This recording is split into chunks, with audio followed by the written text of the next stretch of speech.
Oh, what's going on, everybody? Welcome to episode 762 of FloWrestling Radio Live. I'm your host, Christian Piles, joined by James Dean Rader, Ben Funky Askren, Summer Camps Make Winter Champs shirt, classic, classic. Ben, we never had a shirt that said that. I'm like, my shirt say that? It doesn't say that, I don't think. It says Summer Camps, and we all know what Summer Camps make. It says... Ben, how's your time in Austin? I'm sorry that we did not overlap. I was quite disappointed that you weren't there, but we probably had more fun without you. I was almost touched for a moment, Ben. So Big Ten. We had a good time. Good. I know you got work to the bone a little bit there, some long days. But dude, that second day was like, oh my god, when is this freaking gonna end? We were in here till like 10:30 our time. So wait. I am very grateful that I do not live on the East Coast, where sports oftentimes go until 11:30. Oh yeah, it was a pain. In the neck being a sports fan on the East Coast. But so much to discuss. Big Tens were nuts. Michigan won the Big Ten championship, something we did not see coming. But the biggest story in wrestling out of the conference weekend was about not wrestling. It was about forfeits. It was about the rampant medical forfeits that we saw all over the place, but primarily at the Big Ten championships. And we saw two forfeits. Yes, two forfeits in the Big Ten finals. We saw a disproportionate number of forfeits in the tournament just overall. We saw them in the semis. We saw them on the backsides. We saw them all over the place. And medical forfeits are 100% a problem in wrestling, and they are not a good thing. And the fact that you have these primetime matches that don't happen is unquestionably bad, and that would, I think, be agreed upon by everyone in the sport, including the coaches and the wrestlers that medically forfeit. Everyone knows this is not good. But while medical forfeits are a problem, they're not the coach's problem, right? Mm-hmm. They're not there. There's no clause in growing the sport or making a more entertaining product or anything like that. Their job is to win. Their job is to win. Their job is win in series. Their job is to. And not even that. Their dedication is to their guys. Not? Well, it's more broader than that. Their dedication is to their guys, and whatever the right individual decision is for the guys, medically or otherwise, or maybe not medically. Who's to say? Who's to know? And if you've been listening to FRL for a while, you know we've been talking about their girlfriend called them right before the match. Oh my gosh, don't even. If you've been listening to FRL, you know we've been on the forfeit train for a while.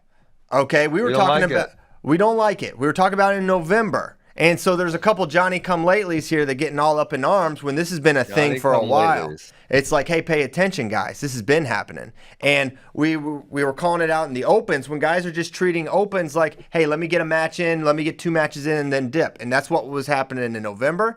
One of the biggest forfeits I can recall back when this was unthinkable is when Shakur Rashid forfeited to Miles Martin in the Big Ten finals. It was totally like, oh my gosh, I can't believe this is happening. A guy's makes the semis, looks great, and then forfeits out. So one thing you're seeing right now, Iowa's under the microscope, but the bottom line is all the coaches are doing this. Iowa had 4 guys not finish the tournament. Yeah. I mean, and Iowa 60%. Is clearly not healthy right now, right? We knew Drake was hurt. Kimmer's shoulder came out on freaking live TV and got plopped back in. Wait, really? Smith. Yeah.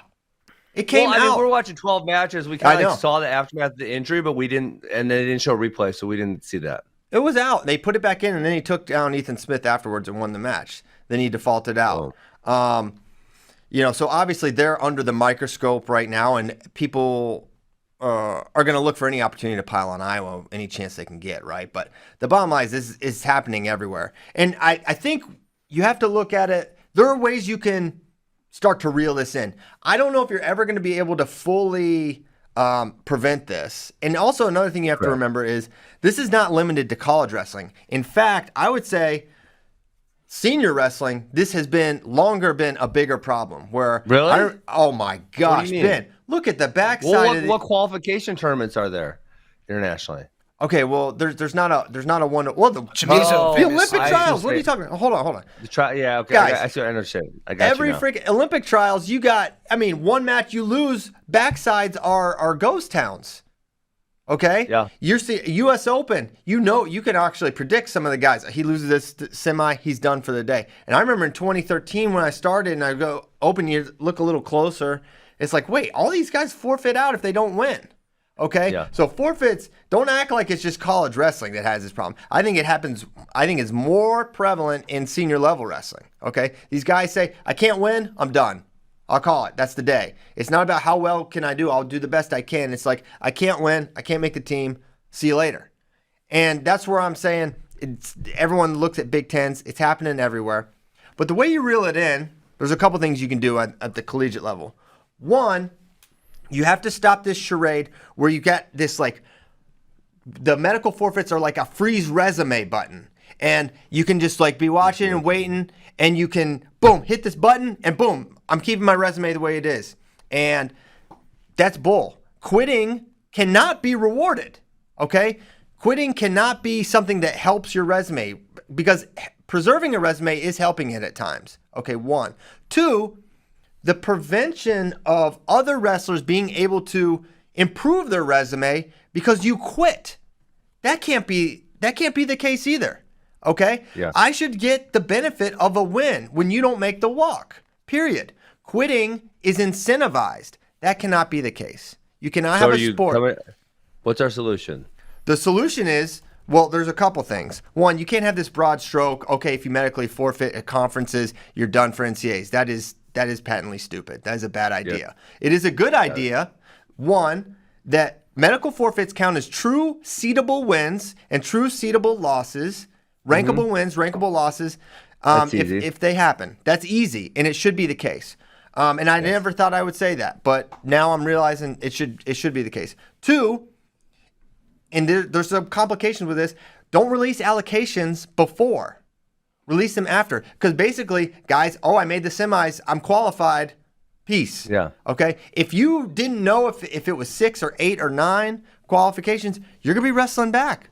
Drake Ayala's wrestling, if there's 7 qualifiers at 125, he wrestles that match. The issue with that is, like, they literally create, like, 9th place brackets in the Big Ten. Also, you lose the fun of those matches that are wrestled for a qualifying spot that you don't know it's not a qualifying spot. You could always tell them after the fact. I mean, like, when the Big Ten, when that round of 12 loses, you could always have someone say, this weight, and this weight. Yep, Boom, that is an option. That is an option. And that would probably get out. I said that is an option. Yeah, I think it is. No. Why would it? I don't think it would get out. I just think someone's running that tournament that would know. Yeah, what is all sure. this, Mike? It's probably some of Ben's spit from this weekend. What? No, just kidding. So I think those are easy solutions too. Now, is that going to stop Cassiope from forfeiting to Gable? Probably not. I don't think so. It doesn't, because if it's a true seedable loss wouldn't hurt him there, because Gable's it would hurt his win percentage.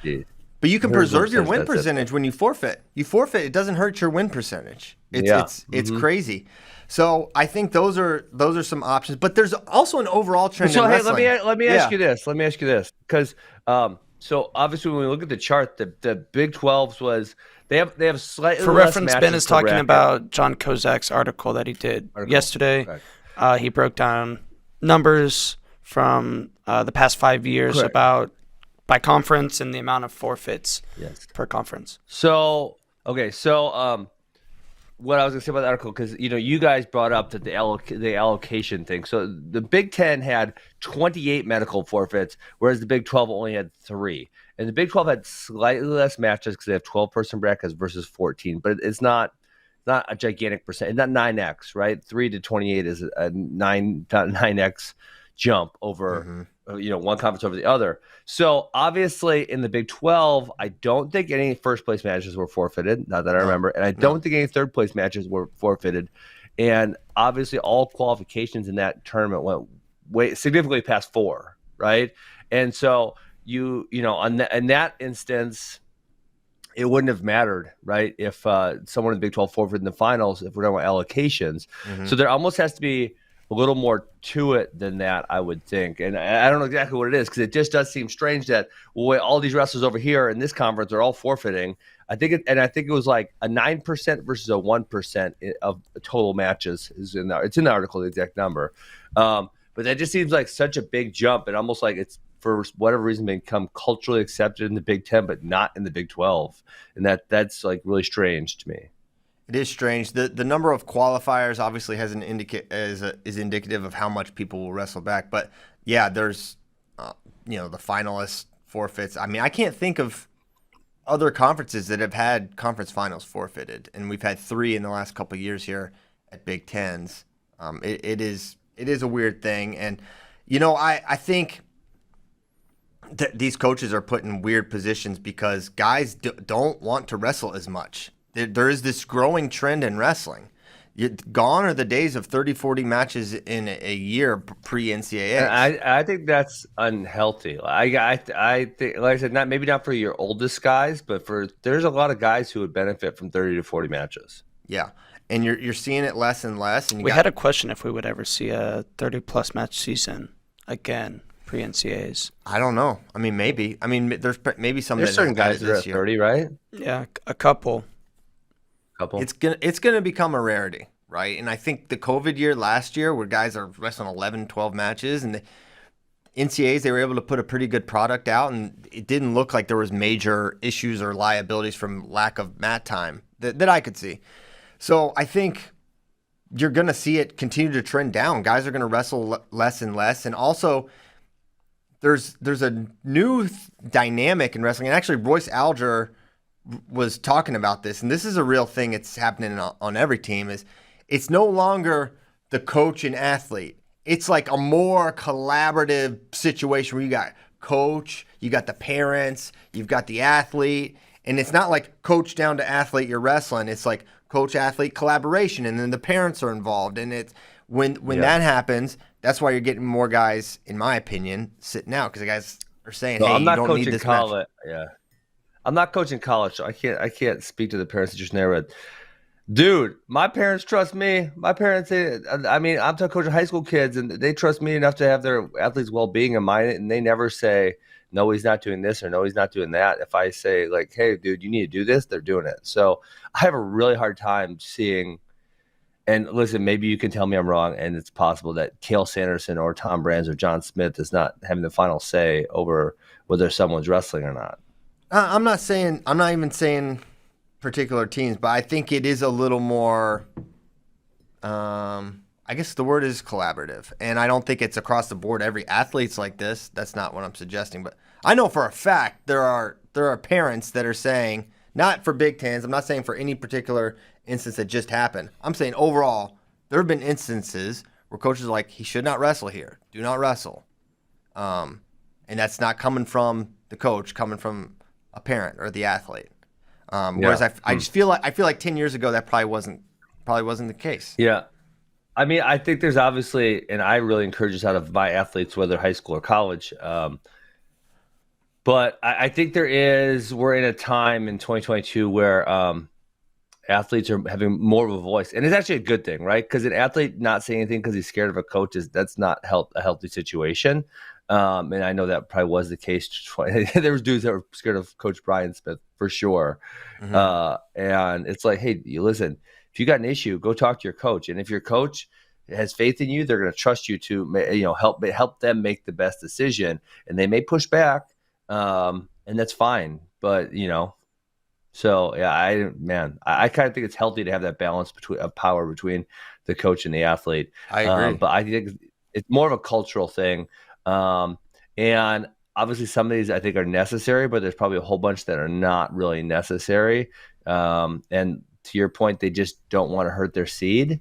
Like one that I thought of that's going to hurt his seed and I'm glad the match actually happened was Hamidi and Karchla. I think if they don't wrestle, Karchla is likely seated higher. Mm-hmm. And now because they did wrestle, Hamidi will be seated higher. And so Karchla could have sat out and protected his seed, and I'm glad he didn't. But that should become the norm, not the exception. Yeah, it really should, and if just simply it's going to become more and more of a temptation as these coaches see, hey, why did we wrestle this match? It hurts our seed. If you just make the forfeits count, then I think it solves a lot of the problems. It doesn't solve them all. It solves a lot of problems too. You can't. Yeah. Now, is there some sort of seeding punishment that can take place for a guy that doesn't finish the conference tournament? Because there is something to be said. This guy is what a medical forfeit is supposed to be for. Is like this guy is medically unable to wrestle. He cannot compete. This is for like, hey, what do we do if a guy breaks his leg but he's supposed to wrestle the next match? What happens there? Oh, that would be a medical forfeit. That's what we should call that. But now it's become this other thing.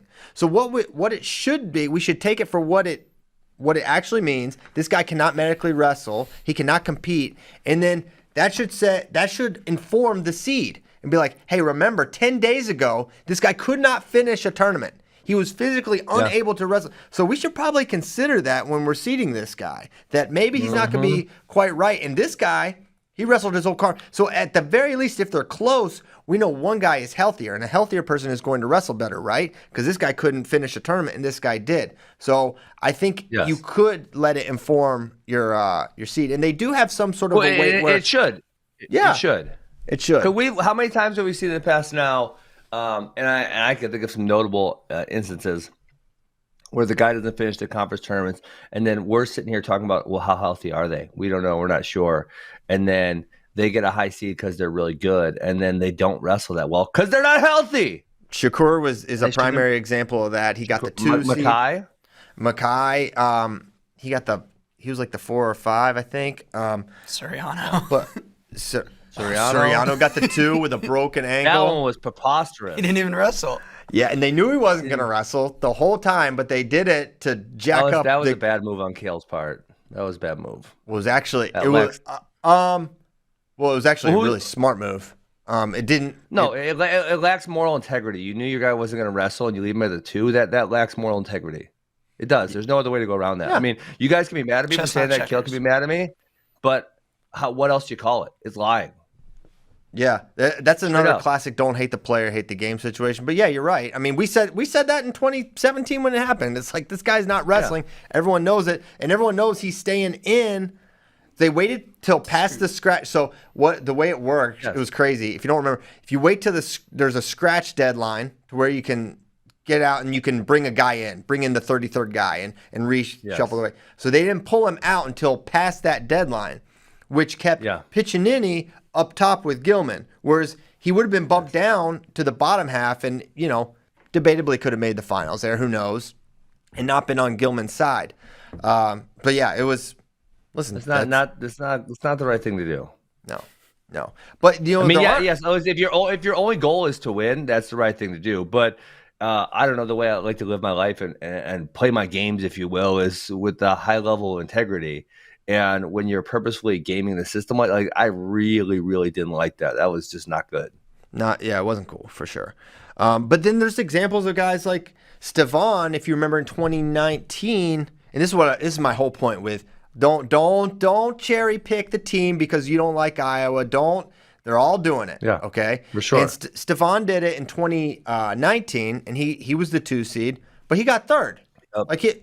So there's examples where they're okay, which would suggest that Stevan could have probably wrestled out the Big Tens that year. He could have, but it was not. And so again, if you had first reward there, But if you had the medical forfeit affecting the seed, then he would have wrestled it out because he could have. And if we we can go through the list of injuries. Mm-hmm. There's not that many injuries that heal in 10 days. There's really there's not. No. A couple things, but the very high majority are going to be minimally better. If there's something serious, if it's a labrum in your shoulder, if it's your LCL, like they're not going to get, concussion would be one, right? If you ding your head a little bit, not a bad concussion. Yeah, you're probably better in a couple days, right? So there are instances where you probably shouldn't wrestle. Let's say you get hurt on Saturday, you probably shouldn't wrestle on Sunday, and you will be totally fine to wrestle. I mean, Tariq hit his head, right? Yeah. Totally fine to wrestle. He didn't forfeit. 10 days later, because that's what we're talking here, 10 days. But the very high majority of these injuries, if you're that hurt, it's going to be not all the way better by the time you get to NCAAs. Yes. And there's also the risk of getting injured more if you wrestle 3 more matches at a conference tournament, which I think a lot of people are worried about.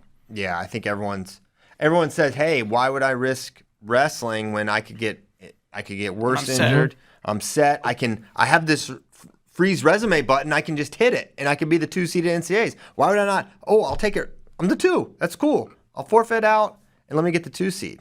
And we've seen it for years now. Once again, basically no reward and no reward. Decent risk. You should always be incentivized to compete and win, right? And if the opposite is incentivized, you should look in the mirror. So it's not on the coaches to make the fix. The rules makers, NCAA, have to get involved. And now, is there an unintended consequence of the things we're saying? Yeah, there is. But I think you're getting more and more close to guys wrestling that are able to wrestle. So I had speaking about like real injuries, not just saving your resume. I had a question. Shout out Chance Bila.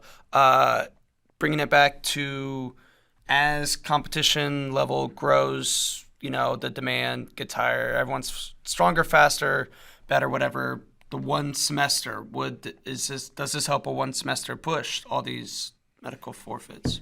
Well, I don't understand I don't think so. What does that got to do with it? I mean, it's like it could possibly shorten the season. Okay, so I don't think they have any equivalence because these guys are. I mean, they hit the end of the story. They're going to train you around, and actually, I brought that up on the watch party of like, and I don't know this to be the case for sure, but I know a lot of teams do highly organized training all summer long, whereas that wasn't the case 20 years ago, and honestly, that could be a big reason for the injuries too. Is your body never gets that time off from full-time training. I don't know for sure, but when I'm thinking about proposed causes, that could definitely be one of them. Well, the counter to that, Ben, is if you look at you looked at Kozak's article and you saw the medical forfeits for Big Tens last year, right? It was way down. Now there could be a number of reasons for that. I got a theory about that. Okay, so the potential theories that in my mind are, one, no one was super sure about their allocations if they were going to get it or not because they had a very small resume. So everyone was just like, we need to wrestle this out. But the other counterpoint is these guys had 8-9 matches, and there was less wear and tear theoretically on them from matches, and thus they were able to compete more. That's definitely possible. I thought that because when we didn't have the numbers, but we just both like how we kind of said like, hey, we don't remember this many last year. It's like since there's a smaller body of work, the matches at the Big Tens actually count more, right? And people were working more for their seeds would probably be the easy counter. Again, I don't know that to be the case for sure, but that's like what it seems like. And look, man, that chart is it's got it damning right there how much lower the blue year is as compared to the other colors right there. Yeah, but if you just throw that out, the trend line is just going up and to the right for the Big Ten, whereas the others it's not, and it's much really lower. Minimal. Yeah. So there's something to it. Another part of it is like in the Big 12, everyone doesn't wrestle everyone, right? In duels. It's the same in the Big 12. It's 10. A lot, but what I was going to say is it's a lot closer. There's a lot more likely that you've wrestled your competition. Big 10 does 8 conference duels.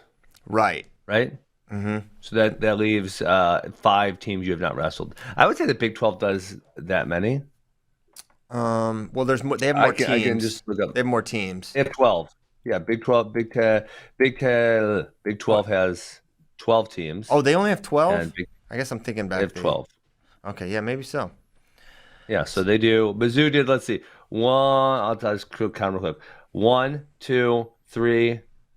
No, not 4. 4, 5, 6, 7, 8, 9. So they wrestled 9 of the 11 other teams. Yeah, so that's more. It's a higher percentage. Okay. Yeah. So one of the other things. Sorry. One of the other things I was thinking about was that some of these Big Ten teams. And this is obviously more true last year, so maybe it's going to counter my point. But some of them don't wrestle outside their conference all that much. And so when you only wrestle inside the Big Ten, you kind of have this bubble built around yourself about where you can be seated, because people, obviously there's a lot of highly ranked guys in that conference as compared to other conferences. True. Very true. Yeah. So but let's actually talk about the wrestling that did happen, because there was tons of it. So that maybe we'll bounce around back to the interview or to the forfeit stuff. But right now, let's talk about the Michigan Wolverines, Team 100, bringing it home back to Ann Arbor. They wrestled out of their minds. Kozak tweeted the stat, I believe, that they wrestled at or above seed at every single weight. That's really, really good. They absolutely competed well. Dang. That's nuts, right? I didn't actually go through and think about it. Almost shocking. Shane feels vindicated by this. He has no idea what's coming tomorrow.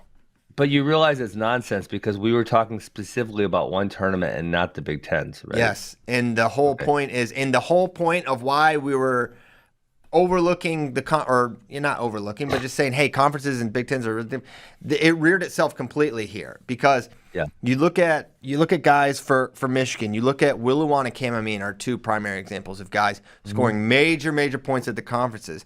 And it's very hard to imagine a scenario where they're scoring comparable points or even close to at the NCAA tournament. And I'm gonna run a scoring scenario before tomorrow. I'm gonna just do my math on what I think my teams are gonna score. And here's the thing. And of course, you would say, well, yeah, obviously the conference tournament, your point potential is going to be a lot higher than at NCAAs. But the difference is, Penn State's guys are going to be wrestling in a very similar circumstance. Yes. Roman, Nickley, Starachi, Brooks, and Dean. Well, Berge. I'm throwing fourth. So. Did I say Berge? No, I'm just okay. Oh yeah, I'm not saying Berge. I'm saying Dean and Kirk. Got it. Yeah. Well, let me say it. I'm saying. Sorry, my bad. Penn State's Big Five are going to be wrestling likely in the identical round that they were at the Big Ten championships. It's hard to see a scenario where Dylan Ragusin, he could be top. Maybe he gets. He can place. He wrestled good. He could place. That's a big difference. He's not going to be third. Actually, I can also see a scenario where Max Dean is not wrestling. Yeah, I don't know. I champion that. Listen, throw out the Caffey match and I don't know. I do. I just don't think he's that separated from the 197 field. So on the bigger point on the Shane thing, and it's because even Michigan winning was shocking.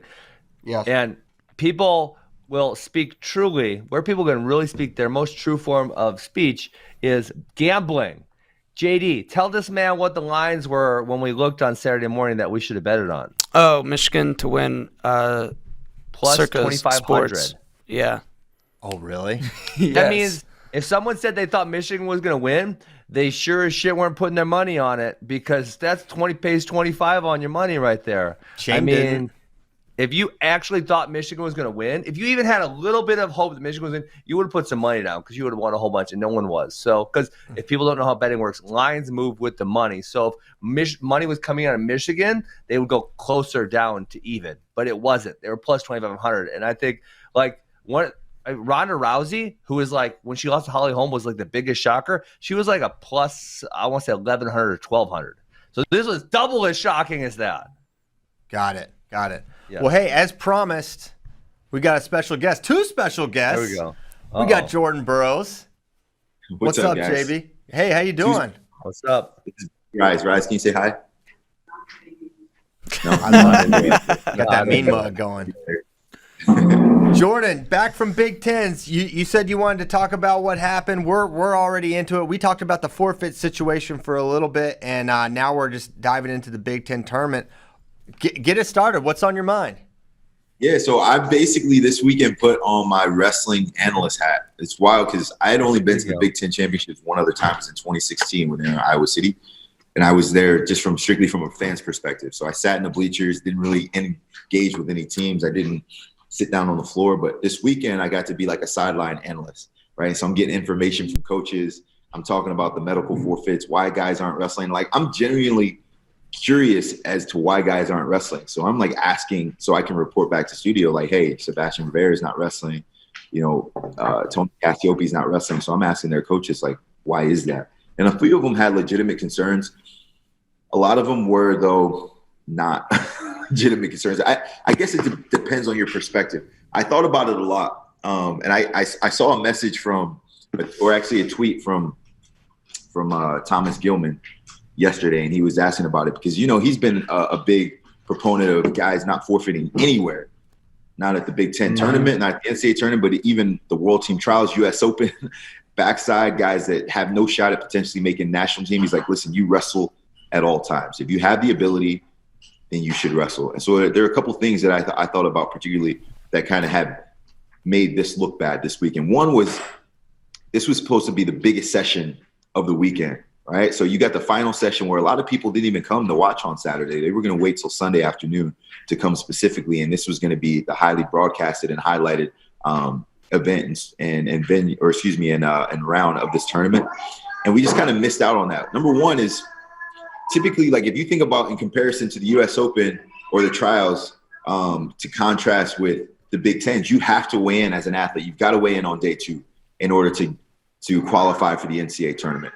Where at the trials, if you don't want to wrestle second day, you just don't weigh in, right? So the brackets already changed up before the day begins, so you know exactly who's going to compete and who's not. The PA announcer at Pinnacle Bank had no idea who was even wrestling.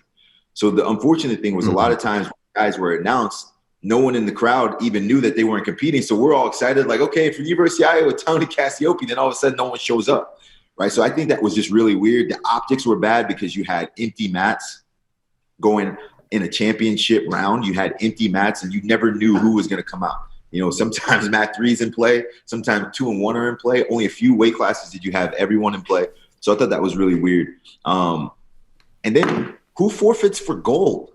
Like, who forfeits in a gold medal match? That's wild to me. Remember back in, I think it was 2019, Yasardo Gu finals when Frank Chamiso forfeited. Really weird. Everyone was like, why are you ducking this guy? He's like, well, I'm not feeling good. I already secured the number 1 seed for the world championships. And I really don't want to have to wrestle this guy that I've wrestled 4 times previously. And the crazy thing, we didn't even end up wrestling at the world championships that year. So I think people are saving face for seeding purposes, but I think you should be penalized for it. A medical, to me, in my estimation, is still a loss. Part of being successful and being great at this sport is being healthy. And so if you can't go, regardless of what's going on, there's no sort of level of protection. It's almost like Big Tens have just become an NCAA qualifier, and they're not at all important to anyone anymore. They're like, yeah, you know what? Our seed's secured. I don't want to risk it. I might have to wrestle this guy 2 weeks from now in a big-time matchup. I would prefer to wrestle him for the first time there. So no point in sacrificing my seed, compromising my confidence, and running the risk of being re-injured. So I'm just going to go ahead and take this one off. Most of those guys weren't injured. And if they are, how can you be injured and then go and wrestle at your highest level 10 days later? Like, it's not possible. Yeah. And so those are just kind of my thoughts. I'm not an injury default guy. You know, I'm going to wrestle. Even when I tore my LCL, PCL back in 2010, like, I wrestled throughout the entirety of the match, and I tore my knee up in the first period. I still tried to win. You know, I think there's a certain level of protection of body and self-preservation that exists. I get it. You know, NCAA tournament is important. But with all those things being said, there's a certain level of integrity that I think we compromised this weekend from the fans' perspective. And then I think also it sets a bad precedent because most guys are just looking at this like, if it doesn't really matter, then this is something that will be recurring every single year. Yeah. So kind of my qualifying tournament. Yeah, and no longer a conference. I think one of the I mean, so I don't know, JB, if you saw that. This is really fascinating. It's not Big Ten. It's not a conference tournament. It's a qualifier. Yeah, but did you see? I mean, this is really interesting. Did you see the article that we put out? Kozak just put it out. There was only three forfeits in all of the Big 12 compared to 28 in the Big 10. So we were actually talking about how it's kind of a Big 10 problem, not really a qualifier problem. Yeah, well, you know what? We have so many automatic allocations, you know, that you really don't have to scrap for those spots as much as you did. But you know what was beautiful too, though, is I think the team race influenced the forfeits too, because Michigan and Penn State, they didn't have any forfeits in that final round. They had no medical forfeits. All their guys wrestled. They all competed. So you get the 2 best teams in the entire Big Ten, and they're all wrestling. I'm sure they're banged up. Some of them are hurt. They don't feel good. Some of them have COVID, have had time away. But all the teams that weren't in the team race were like, man, it doesn't really matter. Even a team like Iowa, which is surprising because going into the final day, like, they were still in contention for a team title. But once they realized they were out of it, you know, they started forfeiting. So, you know, I think there are a lot of things at play here. And but the beauty was the 2 best teams, or the 2 top teams that were in title contention, were like, nah, we don't subscribe to that. We're still going to rock and roll. think about this too. One thing that maybe artificially, made the team race a lot closer was the fact that Penn State had a couple key forfeit points. They had Ironman forfeiting to Lee, so that's 10 points and win. And then you had Kimmer forfeiting to Starachi. Those were going to be two very competitive matches. Those were overtime. Meaches did get Seabass forfeit though. That's true, but they still got two major. Yeah. Penn State got 6 points in what we would consider probably like slightly above toss-up matches that they were even going to win in the first place, right? If you look at the Ironman Lee match, that was overtime. You look at Kimmer Starachi, that was one of the more controversial matches of the year. So it really did. It influenced the team race pretty strongly in that way. And one of the sad things about it, about just all the forfeits and just the view, how teams approach the sport, is this dynamic of March is all that matters. March is all. It's not even March anymore. Now it's not even March is all that matters. It's just like 3 days in March. You know what they meant by March. You know what they meant. Come on, man. They've shrunk the relevant aspect of the season to 3 days. That's we were talking about the month itself. I think they were talking about the NCAA tournament. I know, but you would at least you would at least be like, okay, so they're referring to postseason, but no, it's just NCAAs. We have a 3-day season. Not hey, good. let's talk about matches, because if we all solve this. If they just count them as losses, then we're good to go. I think we all agree on that, right? Everyone agrees. Yeah. L's. Does anyone agree that you should get kicked out of the NCAAs completely if you medically forfeit? No. Okay. Hold on. I agree. It's a little aggressive. Honestly, I wouldn't hate though, and I would be an advocate. I would kind of love to see it if there was a 32-man bracket, 4 qualifiers, move the teams wherever you need to move them, 8 qualifiers per bracket, go. I wouldn't hate it. Yeah. I don't know if I might hate it. I just think that you make it difficult to seed the NCAA tournament now. So for whoever sees, I don't know what room and what people are in this room, but you make it really difficult to seed. If you got a guy like Seabass that forfeited out, now he finished 6th at his conference tournament, but he's undefeated. How is that even possible? You're undefeated for the season, but you're 6th in your conference tournament, and you haven't wrestled Jaden Ironman or Nick Lee, who are 2 of the top 3 guys in the nation. Like, how is that possible? Like, how do you get through an NCAA season, a Big Ten dual season, and a conference tournament without wrestling the 2 top guys in your conference? And then somehow manage to be undefeated and going into this tournament. So now when they're sitting in this tournament, all the advocates from the Rutgers side are like, no, this guy deserves to be top 2, top 3 seed. It was like, well, how? He hasn't wrestled anyone. So I think that's the difficulty now, is like you put the onus on, all of the seeders for the NCAA tournament to create a fair and just, schedule. But also, if you put these guys low, now all of a sudden they're wrestling high seeds early, and then they're screwed. So it kind of throws the whole thing off, because you have to force the hand of whoever's doing the seeding, because you're like, Sebastian Rivera, he was 6th at his conference tournament. He should probably be like a 12 seed.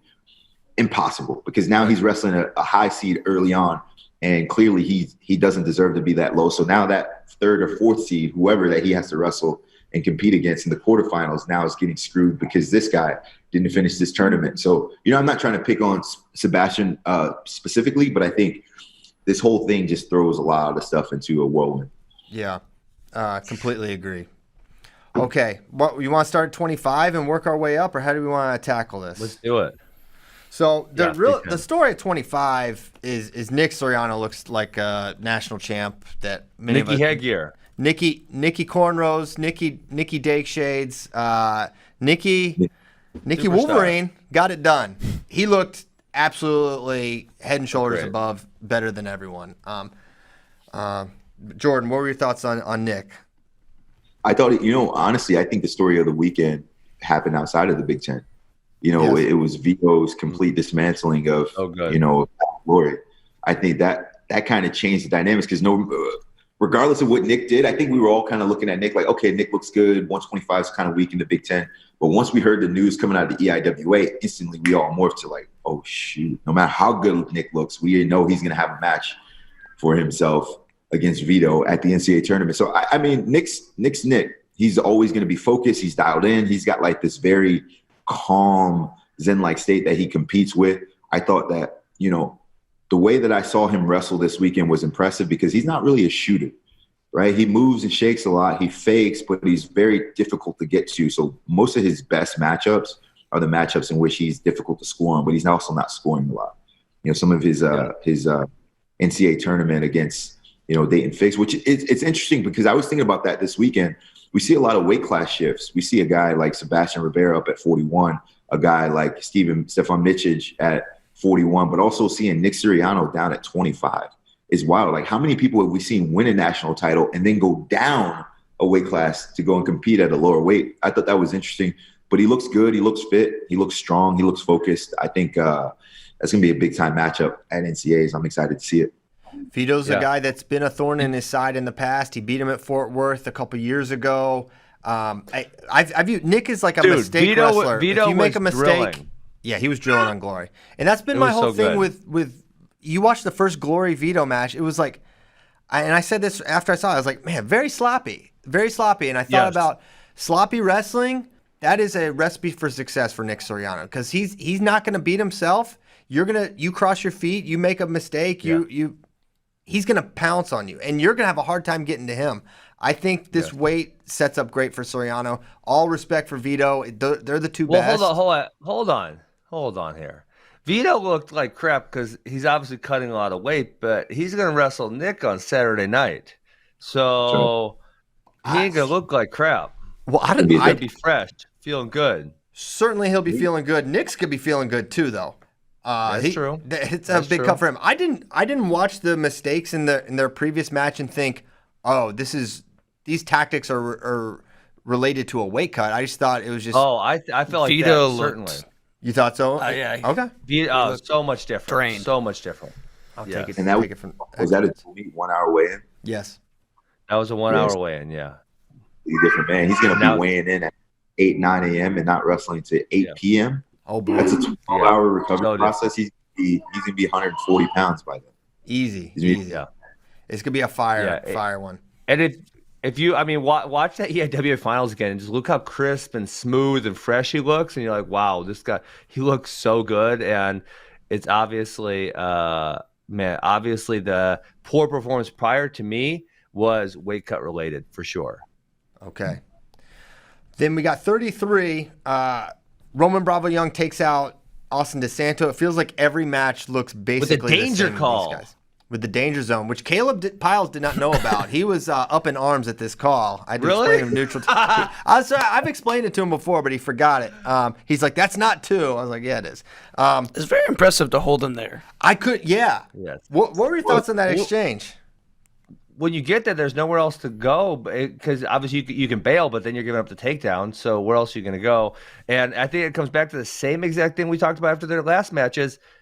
DeSanto's only offering a single to his left side, and he can't finish it. So why does he keep shooting it? Freaking do something else. It's driving me crazy. I don't think he's trying, Ben. That's the thing. Like, he's not trying. His game plan is, instead of banging, like, look at the way he approaches this match. And there was a shift. There was like a stark shift in his wrestling if you watch this weekend from the way he wrestled in the quarterfinals to the way he wrestled Lucas Bird in the semis. You could tell, like, he starts to dial back when he knows he's wrestling someone that has good skills, particularly a guy with a slide by, which Bird has and which RBY has. He doesn't really use that collar tie as effectively. They kind of keep him at bay, so he's really tentative with his hands. But then also, like, how many times was he on Roman Bravo's legs in the duel? How many times was he on it this weekend? I really think his strategy is shoot a whole bunch and get him hit for stalling. Like, he's fishing hard for that stall call, but not with his hands and with his pace and pressure, only with his shots. But I think the refs aren't going to give him that stall because he never really tries to finish. There was one time where he was out to the side. He had head position. He had shoulder deep, arms wrapped around the leg. All he had to do was shelf, and he just kind of stayed there. Like, it's almost like he's like, if I try to even stand up with this leg, he's diving between my legs. I'm going to lose him, and I'm potentially going to give up this takedown. So the refs are probably looking at it like, they're looking at it like, okay, well, he's not really trying to finish, so RBY is not stalling. RBY is not backing up. He's still controlling the center. And RBY, I think, actually wanted him on his leg because he's wasting 10, 15 seconds a clip. He's real calm. He's relaxed in there. He's like, he's not going to try to finish. I can hang out here in this key lock position all day. So I think it's a terrible strategy. He's got to wrestle with some more confidence from the single leg. Yes, but I mean, obviously so it's been 5 matches now, and DeSanto has not finished that shot in the last 5 matches. Not even one takedown. And so I don't know if you've ever wrestled someone like this, and I'm sure you could probably think of somewhere where you wrestle them the first time, you're like, well, that strategy ain't going to work. That's not good. I need to change my strategy. And so DeSanto's had 5 shots at this, and he keeps shooting the same shot, and it's so evident he's not going to finish it. And it's like, okay, how about we get it? Now, obviously, it's too short a time. We got 2 weeks. He ain't going to develop anything in 2 weeks. But maybe like last summer, maybe shoot a single leg to the other side. Maybe it's an arm drag. Maybe it's a snap down. Maybe there's something else you try to do besides the same left side single. Personal. I think he needs to do less shooting and more pressure. Because that's what I said last time. He's doing a bulk of the work, but he's just not getting rewarded for it. Shooting in on the leg is actually wasting time for him. And he's not really getting to the places that he's going to make RBY look bad. He's actually, slowing the match down. Yeah. I wonder, he was able to get to that high crotch in the duel and doubled off. Why is he not able to get back to that? Do you guys have a technical analysis of that? No, that's not a bad idea. But he went to that one time and he never really goes to it, like barely ever again. Yeah. Ever. Yeah, it's weird. I don't know if Roman takes it away or what, but I think like RBY though is like, it's almost like when I used to wrestle Andrew Howe, right? It's like you just have to weather the storm. You know what this guy's going to bring, but you're a better athlete and you're a better wrestler when the fur gets to flying. But if the fur gets to flying, you're going to get extremely tired and really fatigued. So he's just being very tactical, only doing enough to get the job done. He knows that when he really wants to fire one off and get a takedown, he can go get it. He always does it. He always does it late. He knows he can ride him if he really needs to. DeSanto's done a good job getting out from bottom though. But I just don't think RBY is really worried. He wants to DeSanto needs one takedown. If he can get one takedown in the first period, but 6 matches since he got a takedown. Completely different matchup if he gets a takedown, but he can't get a takedown. So I don't really know. It's going to look the same every time. It's going to be real close. Both guys are going to get an escape, and then RBY is going to get a takedown late, and then it's a wrap. Yeah. 3-1. So the real one, though, right now is Dayton looked amazing at Big 12s. He's looked amazing all year. I'm pumped for Dayton and RBY because I don't think there's any other option for the finals besides those two. Dayton will have to go through Austin one more time to make the finals. Roman should be the one by being returning champ. Yeah. What about the Michael McGee from Arizona State? What do you guys think about him? Roman already kind of picked him apart. He could get the 4. He'll probably get the 4. No, he could get the 3. Over DeSanto? No, he has he lost to Joe Greenwood. He cannot. He's going protest. 4 or 5. I will storm City Hall if he gets the 3 over DeSanto with a friend. Daniel Lobdell says the Matrix spits him out ahead of DeSanto. All right. Well, I will still protest. Okay. Well, yeah. 33 is fun. It's always interesting with DeSanto in the mix. 41, we did not have a final or a semi. Ooh. It looked like an IBJJF tournament. These forfeits in the semis and the finals. Very sad. Well, hey, the story of 41 though is Chad Red's usually money in March, and he doesn't even place. What the heck? Wild. You talk about the wrong March, bro. It's not. It's the NCAA tournament. He's money. He'll be on. He didn't have a great performance this weekend. For sure. Really, what part of the story? Micic was a huge story. I mean, it looked like he was going to go 2-0 and not qualify. He was very nearly Bertoni'd in his first wrestle back. So he lost his first match, and then the 14 seed Bertoni got like a takedown or 2 on him, and then Stefan had to really dig deep in. You know what we kind of glossed over? Hildebrand went 0-2 because Patrick McGee just cannot lose on the backside. Yeah, that was nonsense. Let's talk about that. Patrick McGee looked like crap his first match against Dylan Chauver. I mean, he looked he got instant death. He got ridden for 4.5 minutes. It was pathetic. Yeah. And then he just beats everyone on the backside. Like, what are you doing? And he had the tough path because he went through Drew and Drake Ayala, who once per match, every single time he wrestles McKee, he just runs him over and gets like 2 and 2 and 2 or yeah, not for real. So Drake is now 0-4 against him. Yeah, you're right. That was the story. Not a ton to talk about in 41, to be honest with you, other than Stefan getting tough and wrestling back. But just watching him, it's hard to predict many points at all at NCAAs from Stephon. Yes. He looks so limited right now. Yeah. He looks small, but I was impressed too. I was actually impressed by the kid Bergland. Bergeyland. Bergeyland. He actually had a solid tournament too. Yes, I thought the same thing when I watched him wrestle his first match. I was Matt side for his first match against was it Wisconsin kid that he lost to right away? No. Who was it? Rooks maybe? It was Phileas of Purdue. Phileas, yes, that's who it was. Phileas did a good job. He's good. Purdue's got a tough. I tell you what, there were a couple teams there this weekend that I thought had really understated performances that were tough. One was Northwestern. I thought Northwestern did a really good job. I think they qualified 9. Gosh. I thought Purdue had a solid kind of understated tournament. Their guys are always tough. And the one that didn't was Yaya. Oh my God. Oh yeah. Jeez. You see when after Storr beat Yaya when he waved at him? Did you see that? Yeah, I did. No. That was messed up. I don't think that's the move. I don't think that's the move. It was his second loss, so he didn't get out of the tournament. So as soon as he held him off for the late takedown so he could win the match. Storr just waved at him like bye-bye. Like, see ya. That's cold. I was like, man, bro, this is like early. Ice cold. I was like, dang. But I was even more like, dang, because he lost his first match. So I'm like, bro, you waving something. I know. You're one of. That was my thing. It's like it's a first round wrestle or second round wrestle back. Like you lost early on. I didn't think I was. Kanan's a nice dude. Sometimes you get pumped up in those first round wrestlebacks. I guess so. Kid. He's competitive. Everyone's competitive. You do some crazy stuff when you get out there, bro. You want to beat somebody badly. You saw what I did to Ben. I was thinking about Gomez. I was just gonna say Jordan. I mean, I don't know how to act in the wrestlebacks because I was never there, but maybe you could give us some input. I was having this conversation the other day. I never wrestled in the round of 12, but I did wrestle in the wrestlebacks my freshman and sophomore year.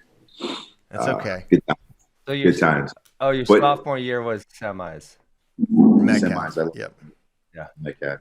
But I think, 41. There wasn't really many stories there at 41. But it's such a great weight class, though. I want to see these guys wrestle. They have to wrestle at some point. That was a sad thing. There's all this wonder. It's like, okay, everyone is wondering. Sebastian Rivera has been kicking everyone's teeth in all year long. How does he stack up against Jaden and Nick Lee? We still don't know. We're not sure. I really thought the way he looked going into the semi, I was like, I think he might beat Jaden. And then it didn't wrestle. So then let me ask you this: was there ever someone that you wrestled at the conference tournament and then had to wrestle again at the NCAA tournament, and the match was close? Yeah, you. Pendleton. Oh yeah, Wes Roberts, freaking Wes Roberts. I could never. And Chris Pendleton. Yeah. But was the match ever closer at the NCAA tournament than it was at the conference tournament because you got a better feel for him? Like did you make adjustments between the two that where Chris would have been better off not wrestling you? So Chris Noakes, that my only win ever was at Big 12s my freshman year. But so I wrestled EK Waldhouse. I actually cradled him at nationals. So then he had to open up, and I beat him like 19-5. But Wes, my junior year, I only had 4 non-bonuses, and 3 were to effing Wes Roberts. And I couldn't figure out how to whoop this dude, even though he was no good. It was so frustrating. I couldn't beat him. I beat him by 2, 3, 2, 4, and 3, and he stunk, and it was so frustrating. I don't know. He sounds pretty awesome. What I'm saying is, wrestling someone at a conference tournament, is that a dangerous proposition to give a feel to someone potentially 2 weeks before you may have to compete against them where it really matters? But you got to think in total, it's a zero-sum game, right? Because either it benefits you or it benefits me or it benefits neither of us. And so I always thought the more feels I get, the better, because I'm intellectually superior to you. Not you, obviously, just the whoever my opponent is, and I'm going to figure you out, right? The more chances I get, I'm going to figure you out, and that was kind of how I thought about it. I think it's probably a healthy way to think about it. Yeah, are you there, Jordan? Yeah, you got it. So one thing I'm thinking about as a not good wrestler, but if you wrestle someone and you give you use one tactic, it would not make sense to go into the next match and be like, I'm going to do the exact same thing in the exact same way. Obviously, you would think there'd be an evolution, or you would at least be thinking about, okay, I beat him this way this time. These are the things he could potentially do to counter that thing, and just be aware of that and take that into the next match. So honestly, if you're doing it to not give a guy a feel or whatever, and again, from a bad wrestler, but it's like kind of like you don't have confidence in yourself that you could replicate or do it again or evolve, right? Yeah. Okay. 149. Man, I mean, there were a couple stories of the Big Ten tournament, but Austin Gomez was the story for me from an individual perspective, because what he did to Ridge Lovett was just like, there was an earthquake in the Pinnacle Bank. Too soon. Sorry. And then for how he beat Sammy and just came at him like a crazy person, double underhooks, then he tries a mixer, gives up 2. You're like, what are you doing, Austin? And then he really picked him apart. I mean, did he have 3 takedowns? No real problems on the finishes. It said to me, this guy's a potential finalist. And I wasn't ready to put anyone past Sammy, and now I'm like, okay, well, obviously Austin is. Yeah, he must be powerful in there, because Sammy was in one of Sammy's really good positions on one of those leg attacks, and he was still able to finish. So that was the impressive part to me, because I think on the first takedown he kind of got it clean. On the second one, Sammy's so good in like that Chirella type position, and Gomez was still able to get through him for the finish. So that was like, wow, that was pretty impressive. He was my MVP of the weekend too. I thought he looked really good throughout the tournament. I've watched him wrestle, and he's always been a guy that is able to do big stuff on the biggest stages. He wants to wow the crowd. And so when he did that in the semifinals, it didn't really surprise me. I was upset about it because I'm a Husker through and through, but I was like, damn, that's big time stuff right there. But in the final, when he went for that front head right away, I'm like, you can't do that all the time. You got to be a little bit more methodical. You got to have a little bit more mat awareness and a higher intelligence than that. But then from that point on, he was like, okay, this is not going to work. I tried to go double unders, get big early, tried to go to this cement mixer, didn't work. Now let me kind of scale back a little bit and really have a workman-like performance. And I thought from that point on, like, he just walked him down, stayed forward, controlled the center. Like Ben said, he got to a couple positions. One time he was deep in on a high crotch where Sammy was in his cradle position, his best position, where most guys would bail there. And he just operated with confidence. He shelved the leg. He stayed real patient, shook him off, and eventually got the 2. I was like, damn. And then even late, like, he never retreated. He wasn't running. Sammy didn't have to chase him. He planted himself in the center and just did a really good job with his hands and his footwork. I was impressed. I thought he looked really good. Again, 149 is controlled by one man only. And so if you're going to be a national champion, you have to go through Yanni Diakomahalis. I don't know if I can see any of those guys beating him, especially because Yanni's beaten them all this season. But I do think that Austin Gomez had a very impressive performance, and he's a guy I could see being in the finals. How will the seed shake out at 49? Is he a 2 seed now, Gomez? I think Tariq will be the 2. Tariq's the 2. It's going to be interesting. It'll be interesting because Gomez has been so great, but he's got fireworks. That would be a great match. Holy cow! Someone's getting thrown on their head. Maybe both of them. A whole bunch of times. It's going to be a high-scoring affair, I hope. Yeah, I feel the same way about a Gomez-Wilson match. But the other thing is that there could be a fly in the ointment for Austin is he's got this Josh Heil loss, which is sort of an outlier for the rest of his season. But one thing with I don't think that's going to be enough to shove him down. Who could you put over him for 4? Or sorry, who could you put in the 3 spot?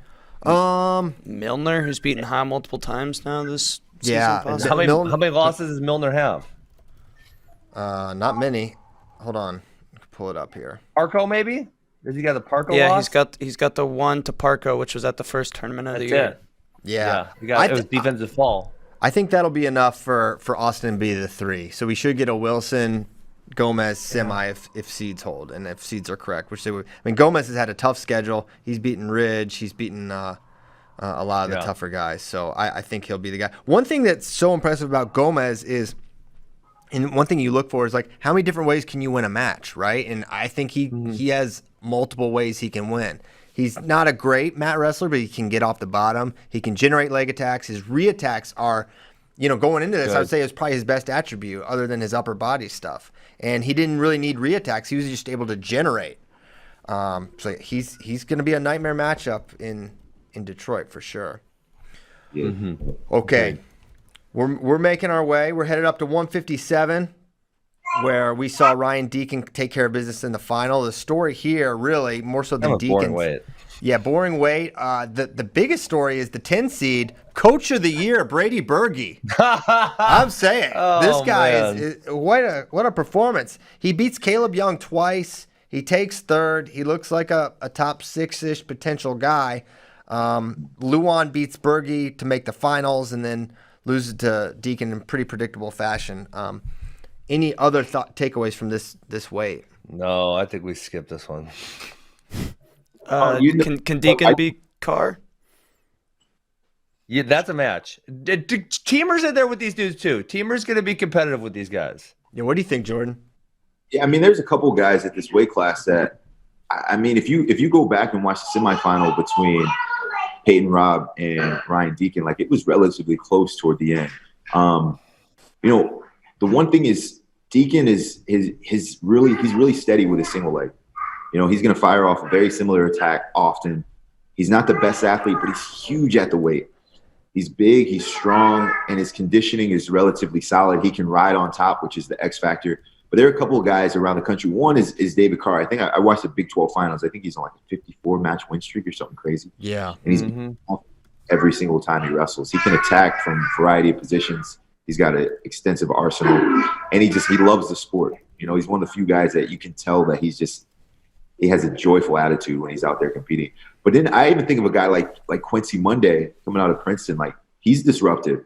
He's a guy that can go out there, sting someone, and he's got really good reattacks and counter offense. He's someone that I could see kind of disrupting this bracket. But, I think ultimately, what scares me is, Deacon is very, very – I say this respectfully, but he's very robotic in his movements, right? So when he wrestled a guy like Del Vecchio last year, where, he was kind of on fire, he got on top, went to the crab ride position and was able to elevate for the pin to that high half.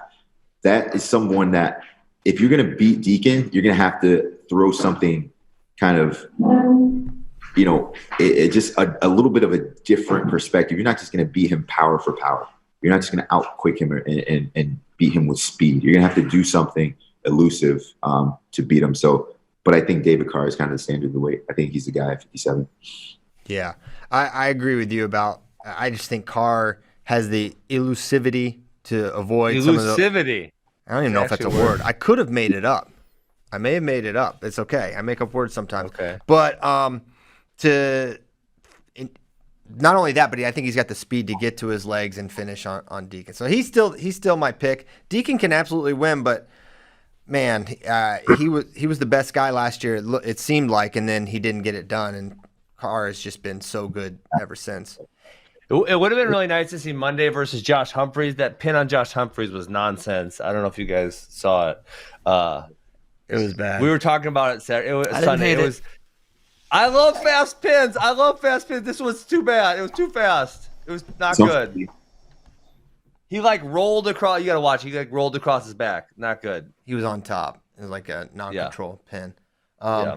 If you ever hear me talk about the tournament I got kicked out of when I was coaching, it was an exact situation like that. A pin got called at the freaking Glenvar Highlander Invitational.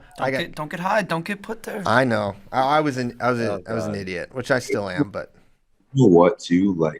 And I don't think this is relatively a hot take, but after watching the college wrestling is not the best style of wrestling. After watching for an entire weekend, it was kind of like when I went and I watched the Olympics this summer when I did the commentary. I watched more Greco, women's freestyle, men's freestyle matches than I ever had in a single week. And I watched a ton of matches this weekend. Folkstyle is not the best style. College wrestling they're not the best athletes. They're not the most technically skilled. They don't have the highest savviness, the highest mat IQ. But it's the teams, it's the fans, it's the allegiance and the alliance with these programs and with these coaches that makes college wrestling the best. The arena was so loud. And there were a few times where the matchups weren't even great. And the takedown to win it wasn't even amazing or phenomenal, but it was the crowd, it was the energy, the electricity in the arena that made you excited. Like I felt myself getting excited, and it was a 7 versus a 9 seed. Like, so the wrestling itself isn't what makes college wrestling great. I know a lot of people will defend Folkstyle until they're blue in the face, but it's not the ruling. It's not the rules. It's the viewership. It's the people at home. You know, I think about it from the NFL perspective. If you're a Buffalo Bills fan, you're a Buffalo Bills fan. 10 years from now, we're going to have a new quarterback, new running back, new wide receiver, and a new head coach. But I'm still going to be a Bills fan regardless of who comes through that organization. And I think it's the same with college wrestling. So people are rooting for the programs and not for the individuals. And the wrestling itself is not better. There were so many positions. Hold on. Not better than what? Because obviously you're talking about senior level freestyle. I'm saying senior level freestyle is the best style. It has the most efficient ruling, like where it's easiest to understand. Where like there were a lot of times where I was watching this weekend where, for example, the out of bounds, there needs to be we all agree on that one. There needs to be a push out because out of bounds it's become a safety net for the lesser wrestler. If you're not good or you're afraid to get scored on, you go to the edge and now you say, okay, let's wrestle. So if you're from the if you're bottom and you're on the edge and you know if I stand up to my feet to rear standing, this guy's going to push me out. I'm not going to wrestle here. If you're on your feet and you get a guy to the edge and you know that if I shoot, I'm only going to have 5 feet of clearance in order to get a takedown before we go out of bounds, I'm not going to shoot here. If you're a guy that is pushing the pace but knows that every time I get to the edge or close to the zone that this guy's not going to wrestle or he's now going to start trying to wrestle, you're probably not going to wrestle. So you're not protected by the referees, you're not protected by the mat space. I feel like we lose a lot of our best action in folk style because of the out of bounds ruling. And most guys don't do a lot of wrestling. Top position. Guys are not riding with the intent to turn. Everyone wants the riding time point, but even when they get the riding time point, they're completely content with just going to the rear standing position and holding, and then maybe dropping down to a leg. Okay, 4 count, now I'm back up to the belly. Drop down to the leg, 4 count, now I'm back to the belly. Like people, they don't even ride to turn. They ride to just make sure this guy doesn't get back to his feet to have an opportunity to score on him again. So I saw a lot of matches where guys were just laid out on their belly. A lot of matches that were pretty evenly matched from their feet, where there would have been a lot of excitement and action had they been able to get back to their feet. But the top guy spent it playing the game and making sure that he didn't get hit for stalling so he could continue to kind of stay on top. It was just really weird. Like there were a lot of things where I saw and I'm like, man, we could really see a lot of action here if we changed just a few of the rules and we made this a more exciting sport. But so I agree with all those points. And I don't feel the need to choose Team Folkstyle or Team Freestyle. I love them. I think I can love them both. Maybe not equally. I do love Folkstyle and I do love Freestyle. All those rule changes are totally correct. And obviously, if you're comparing senior level freestyle, these are more polished athletes, all of who have continued to wrestle past college, So like a more fair comparison would be, say, like university nationals versus NCAA, right? We're comparing like athletes and their skill sets and their proficiencies. And there still are some rules, like in freestyle, for example, if I double leg you and you chest wrap me, that could go 4 one way or 4 the other. And obviously, depending on which country you're wrestling in, you don't know. And that's 80% of a technical fall. So that's kind of crazy also. So I think both rule sets have their deficiencies, but I agree on all your points. We think there should be a push out and we think there should be less top stalling. Yeah. In time, in freestyle, if there's short time on the clock, anything can happen. Push out, a quick on, quick exposure. Yeah. If there's short time left on the clock in full style, you cannot score. You can't score. Guys are diving between the legs. And even if you're risking exposure, there's a 3 count. So you need at least 3 seconds to score a point in folk style because guy's going to roll between your legs. He's going to have the 3-point exposure. Then he's going to roll off his back. And then he's going to restart the count. I think once the count starts, you continue from that same count. You can't start back from 4 every single time, right? So you're counting to 5 if you're the top man. And every time you drop down to the leg, you back a second. I'm like, that makes no sense. They did not make the mandatory. It's just like if they're stalling, freaking call for stalling. They keep dropping down. You know what they're doing. Well, how many guys do you see in the splits or off the edge of the mat kicking out of bounds? I'm just like, every time you kick out of bounds, I don't know. That's just my own personal preference. I want to see the wrestling. I want the defensive guy to fight his way back in bounds to try to keep the sequence going. And I just didn't see a lot of that. I saw a lot of action being stopped early because of the fact that, you know, potentially you just had all these rules that these guys learned how to game even in this short period of time. It was. You're exactly right. And watching the Big Tens, I was sitting there with Andy and Tony, and we're watching, and we're like, there were so many 0-0 scoreless first periods that we started being like, all right, this match is coming up. What do you think? And we were like, yeah, 0-0 scoreless first period. No one's going to shoot. And like you could set your watch to it. Predictability in competition is not good. And these matches are so predictable, and they're going to do the drop downs. They're going to not shoot, not try to score. And the edge wrestling is bad. The top wrestling is a horrible product. And I think it has become gamed up to a point where it's not a great product. And I think Freestyle is a more entertaining product for sure. And I didn't see as much of the stall riding in the Big 12 finals. So we watched all the finals in one day, right? And sitting there for 8 hours. And it's like, I was thinking about, we didn't see as much stall riding in the Big 12 finals or really any of the other finals. It was maybe like the medical forfeits, the Big 10 is all gaming each other with this push outs because obviously Penn State was guilty of it. Iowa is highly guilty of it.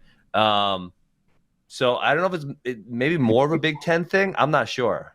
I think in the Big 12, there was a lot more parity in the seedings of the finals matchup. So if you go look back at the Big 10 finals, the lowest seed was a 4 seed that made it to the finals.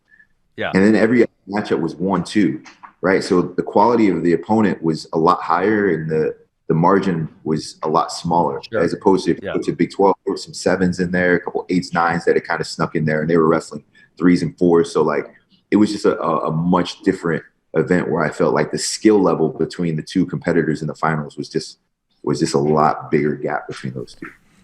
When you you think about it's way more fun if we just tell just Iowa and Penn State's tall and that's it. This is the kind of crazy stuff you guys say if you're gonna be a commentator, JB. Only Iowa and Penn State. It was everyone. Everyone was doing it. Everyone's learned how to figure out the system. There are a couple of guys who are good on top. Being good on top's an X factor though. Is huge. You have to be able to ride.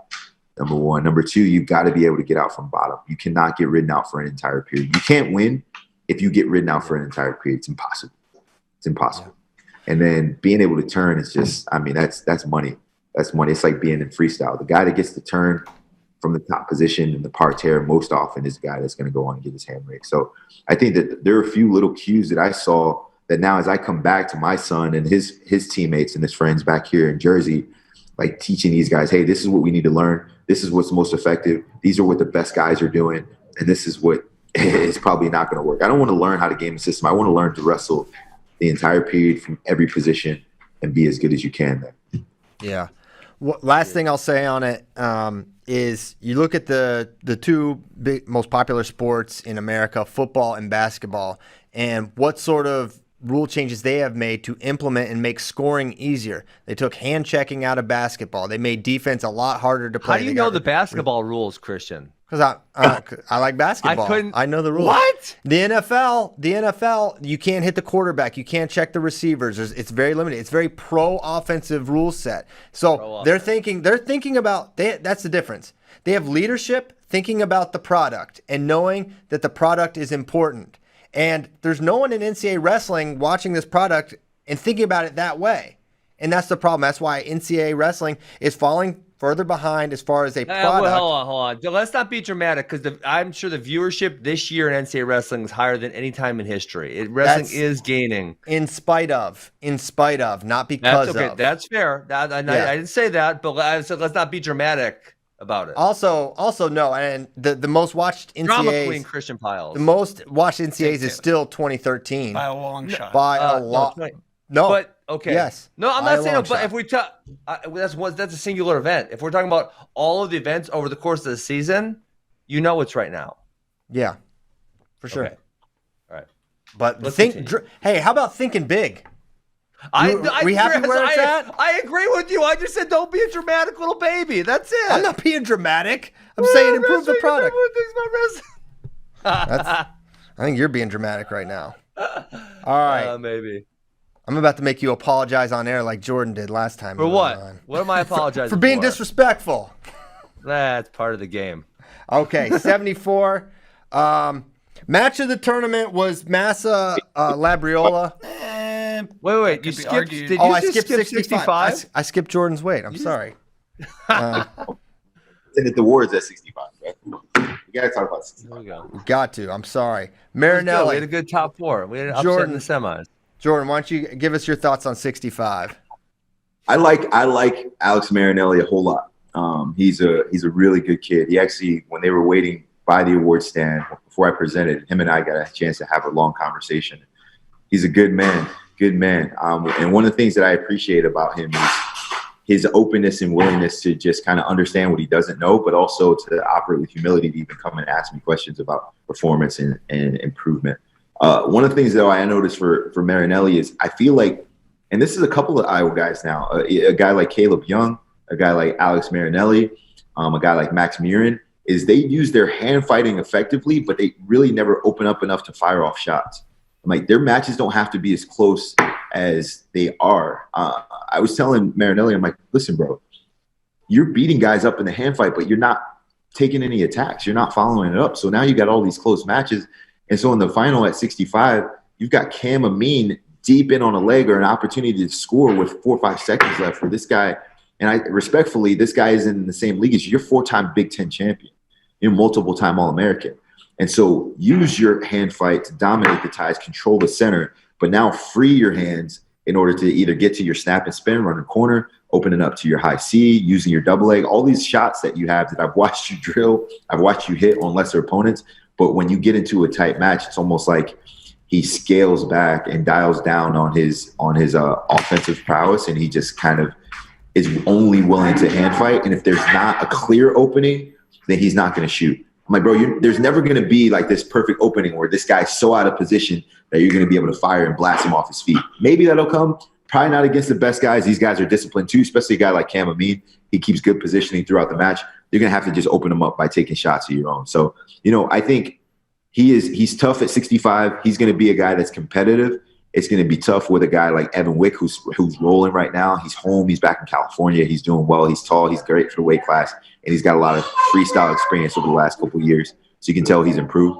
But I think Marinelli's tough. He's always going to be in every match. And you're never going to dominate Marinelli unless you catch him.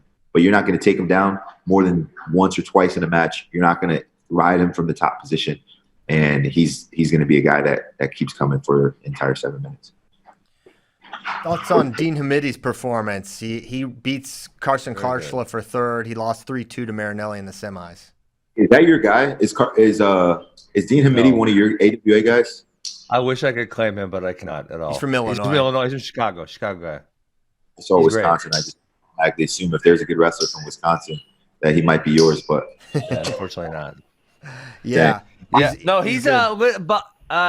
He's still gonna have the Marinelli problem, but I think he's gonna end up on the opposite side. So obviously, I don't know there's any way to not go Evan 1, Keegan 2, Marinelli 3. Mm-hmm. I think committee beating Karchla, he goes 4 or 5 would be my guess, and then I think you go Griffith at the other 4 or 5, and then right. I mean, what do you guys think? And then Karchla goes probably 6, and then Ramirez 7 maybe, or no, he lost. I don't know. So anyway, that's what it looks like. Hamidi's going to always have a hard time with Marinelli, but he may not have to face him with the positive side. That being said, Evan looks so good in the Pac-12 finals. I mean, he's really wrestling awesome. Yeah, he looks good, man. I agree. The Hamidi kid looked good too, though. I was impressed. Everyone kept mentioning him all weekend, and so I'm like, man, let me sit down and like really watch this kid. He can wrestle, particularly as a true freshman. He's huge at the weight class. I think it's his size that kind of gives him confidence, but also like when I say pure wrestler, I'm just thinking about his ability to move and shake and operate with confidence. Like he can wrestle from pretty much every position, and that was fun to see because most guys that are true freshmen, they're getting rolled up at the Big Ten tournament. And so he's a guy that, after, Marinelli graduates this season, that I see kind of being the heir at the 165 weight class for the foreseeable future. I think he's going to be tough.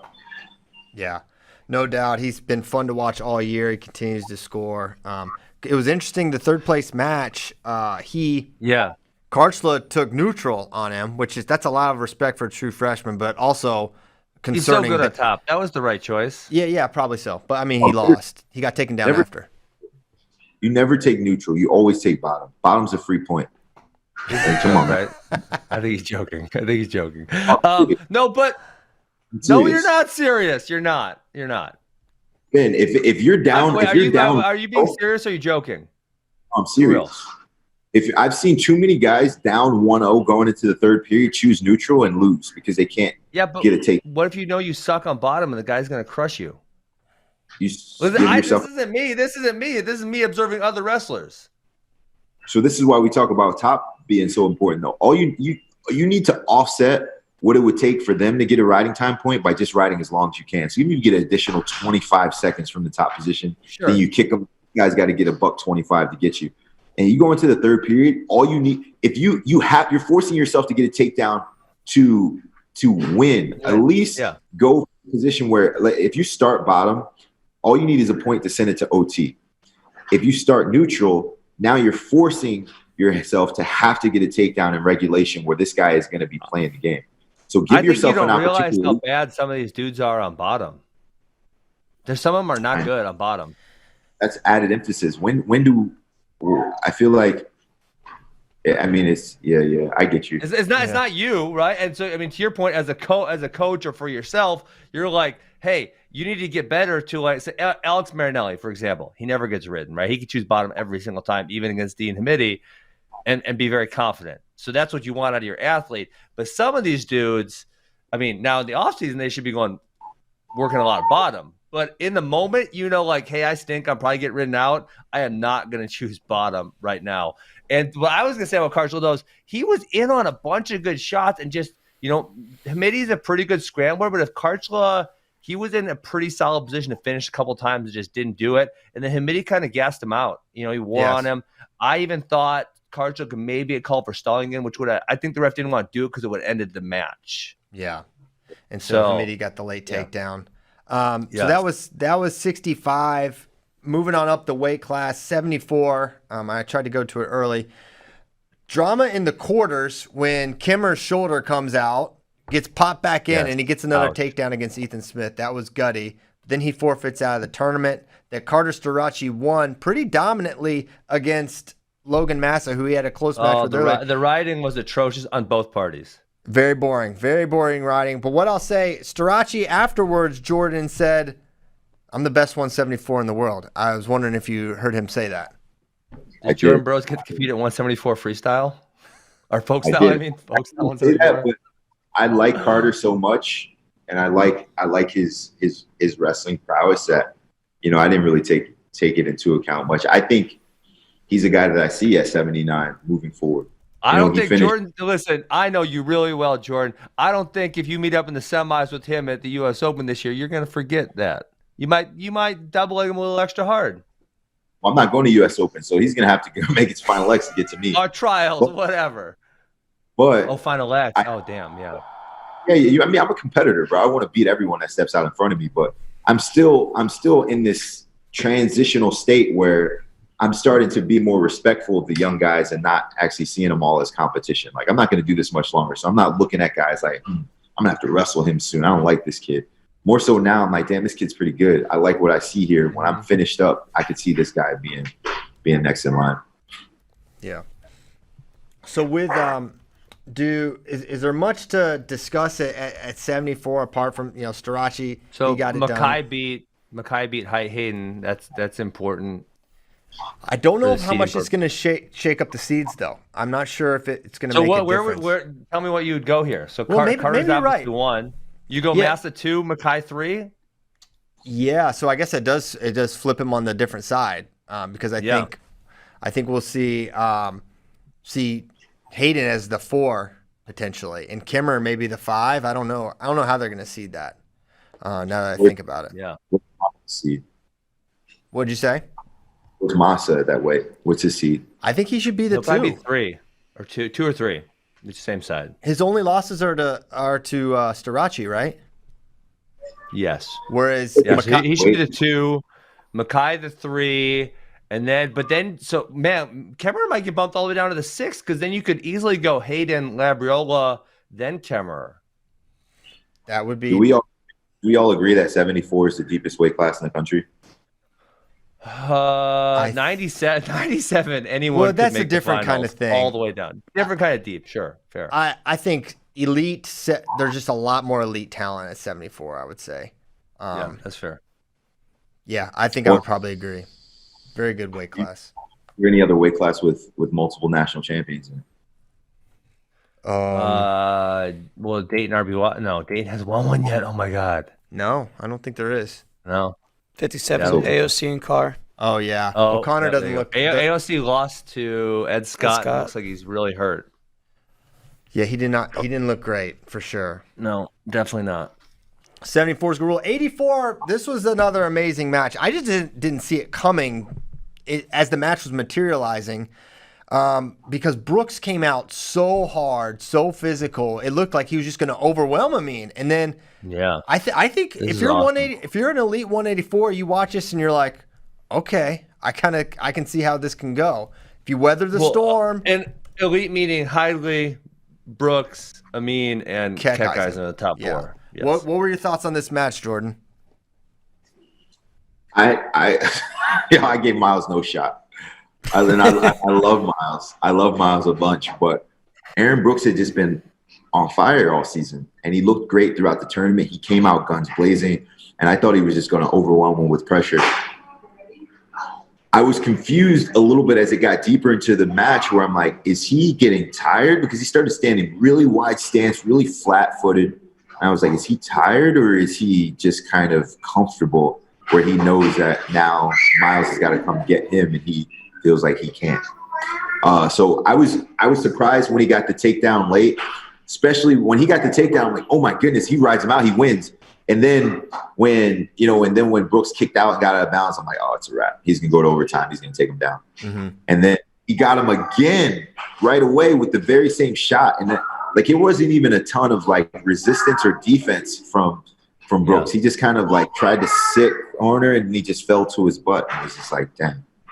So I was, Miles has been around for a long time, bro. He's wrestled some of the best this country has seen. He's wrestled guys like Bo Jordan, Mark Hall, Zahid Valencia. Like he's an Olympic bronze medalist. Like he wrestled David Taylor in the Olympics this summer.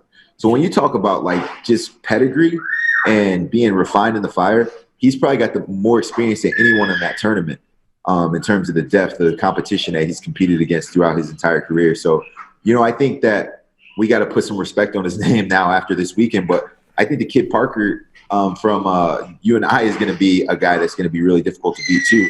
Because now if you put Parker at the 2, let's say you put Brooks at the 3, or either way, one of those guys, they're interchangeable at 2 and 3. They wrestle in the semifinals now. And when they competed in the duel, UNI versus Penn State, it was only a 3-2 match. Mm-hmm. So I think you've got to give them a chance. And then I just don't know. We'll see what type of Brooks we'll see in 2 weeks. Is he pissed? One thing I commented on, though, was, and it's more of a compliment to Aaron Brooks, despite him losing, was his body language didn't show how tired he was, but like in overtime, you're like, holy man, he took the first shot and he got up super slow. You're like, this dude is so freaking tired. But he had us all fooled that he wasn't that tired. So I think, it was great. His body language wasn't showing that, but now it's there. So if you're one of those other guys, what's up? What do you recommend? Like if you're going back into this matchup, say we're national finals 2 weeks from now, Detroit, do you tell him slow down earlier on, be a little more patient with shot selection, or do you say go for it, overwhelm him, and then deal with the fatigue later? Aaron or Aaron's opponent? Aaron Brooks. If he's wrestling Miles, because Miles steady. Yeah, I think he tries to slow it down and get one score because, man, he got so tired trying to push him around. But so I think if you're a Parker who's never been able to beat him or a Trent who's never been able to beat him, you look at that and you're like, man, he actually got tired here. Like you couldn't tell because his body language was so good, but he was exhausted. So you try to use that against him because tactically Brooks is super efficient. I mean, barely ever gets taken down. How many takedowns did he give up this year? I think 1, and then Amin got him twice in that match in the last 45 seconds. That was crazy. Yeah. I was blown away. And it was, I actually missed the final takedown because I was looking away at the Cochran versus Venz match happening right next door. And it got chippy. It got chippy late, and Cochran had pushed him, got in his face. And so there was like the coaches were on the mat, the referees were on the mat. So I'm like looking over there, and all of a sudden everyone starts screaming, and I'm like, oh my goodness, he actually did it. So it was a wild time. I missed it. I have to go back and actually watch that. Respect to me, that over, because I picked him. Wow. To win. All right. You can confirm. Hand up. Thank you. That was unreal. That was a huge match, and yeah, now it feels like 184. Everyone else is gonna have a little boost of confidence because if he goes in and he beats Amina again, everyone's gonna be like, I don't know. Over. Now, who knows? This way also had the under the radar performance of the tournament, and Zach Bronigal coming back for third, beating Romero, Vin, Salazar, and Weiler. 12 seed. He lost to Assad. Yeah, Crazy. that was wild. I was impressed with the Kyle Cochran kid from Maryland too. Mm-hmm. He's good on top. He got the tournament at all, but he beat some really good guys on his way and made it competitive with some good guys too. He's gonna be a tough out at NCAAs. Yeah. Maryland had a pretty strong showing actually at Big Ten, so they're on their way. Well, I'm strong compared to Maryland, but Well, that's the only thing they can they're compare getting better to right now. They're getting better. Listen, that roster, my gracious, They're getting better. They're He's getting doing better. A good job. They're getting better. No doubt. Okay, let's quickly run through 97 and heavy because we're I got to pee so past bad, time. and we're overtime. Yeah, a little OT, but 97, Dean gets it done. Yes. I felt like Schultz was never really in that match. What do you think, Jordan? Agreed. I mean, he just didn't have enough courage. He needed more courage to win that match. Dean is a guy that moves his feet really well for a big guy, but Dean is also typically more aggressive, takes a lot of shots. So you could see that he was strategizing to not have to go underneath the Schultz. He didn't want to wear himself down. He knew Schultz has great conditioning. He was going to push him. But even when Schultz got the escape, and all he needed was a takedown with about a minute and a half left, and he took maybe one or two shots in 90 seconds. He just didn't have the bravery he needed late to go and get one. I think he was still worried about getting countered more so than he was thinking about, I'm going to lose if I don't score. So, he never had the mindset shift at the right time, and he didn't go down swinging. He just kind of went down playing it safe. Yeah, it was unfortunate for just like I thought we were going to get this dramatic finish, and he just wasn't able to generate the offense. This tournament gave me more confidence in Max Dean at Nationals. Sure. But that's still, dude, like Younger Bastida took fifth in the Big 12. If you told me Younger Bastida beat Max Dean, I'm not really all that shocked. Like there's a lot of landmines. Dude, all you gotta do Max just needs to take top against Younger. He probably should choose top. Younger's good, man. This year though. What, Jordan? Who's the Wyoming kid at 97? Buchanan. He's really good. He won. Too. Yes. That kid's tough. I watched him, so he looked good. He's kind of who I want to win. If we're going to move up to heavyweight, that Hendrickson kid from Air Force.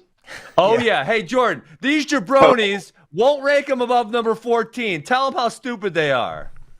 Wait, you guys won't rank him above 14? Well, he hasn't beaten anybody yet. You can't jump somebody you haven't. He's a destroyer. Let's go. He is. And I predict him to All-American fairly high, but you can't just do it based on you're stunting on the 15th ranked dude. You need to beat a top 5 guy, beat a Colton Schultz, beat a Cassiope, and then you can get ranked higher. Can anyone beat Gable? No. Yeah, Wyatt Hendrickson for the win. No.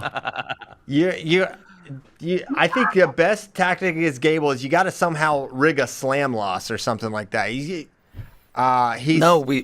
said this. You got to get taken down and then bait him into a tight waist tilt. Oh, he was in trouble for like 1 second against Gary Traub. Orndorff. R.I.P. Wrong Buckeye. Yeah. Oh. I mean, everyone's fighting for second place at this weight class. It's clear. It's pretty apparent. Everyone wants to make it to the finals to compete against Gable, but no one really wants to wrestle Gable. That second place is a fun fight, though. Kirkfleet blew it against Cassiope, giving up that reversal. Big time. know, But this weight class is fun. This is fun because Paris is a threat to make the finals, depending on where he's seated. So is Colton Schultz. So is Cassiope. So is Kirkfleet. So is White. White Henderson's probably the favorite to make the finals, but he's opposite.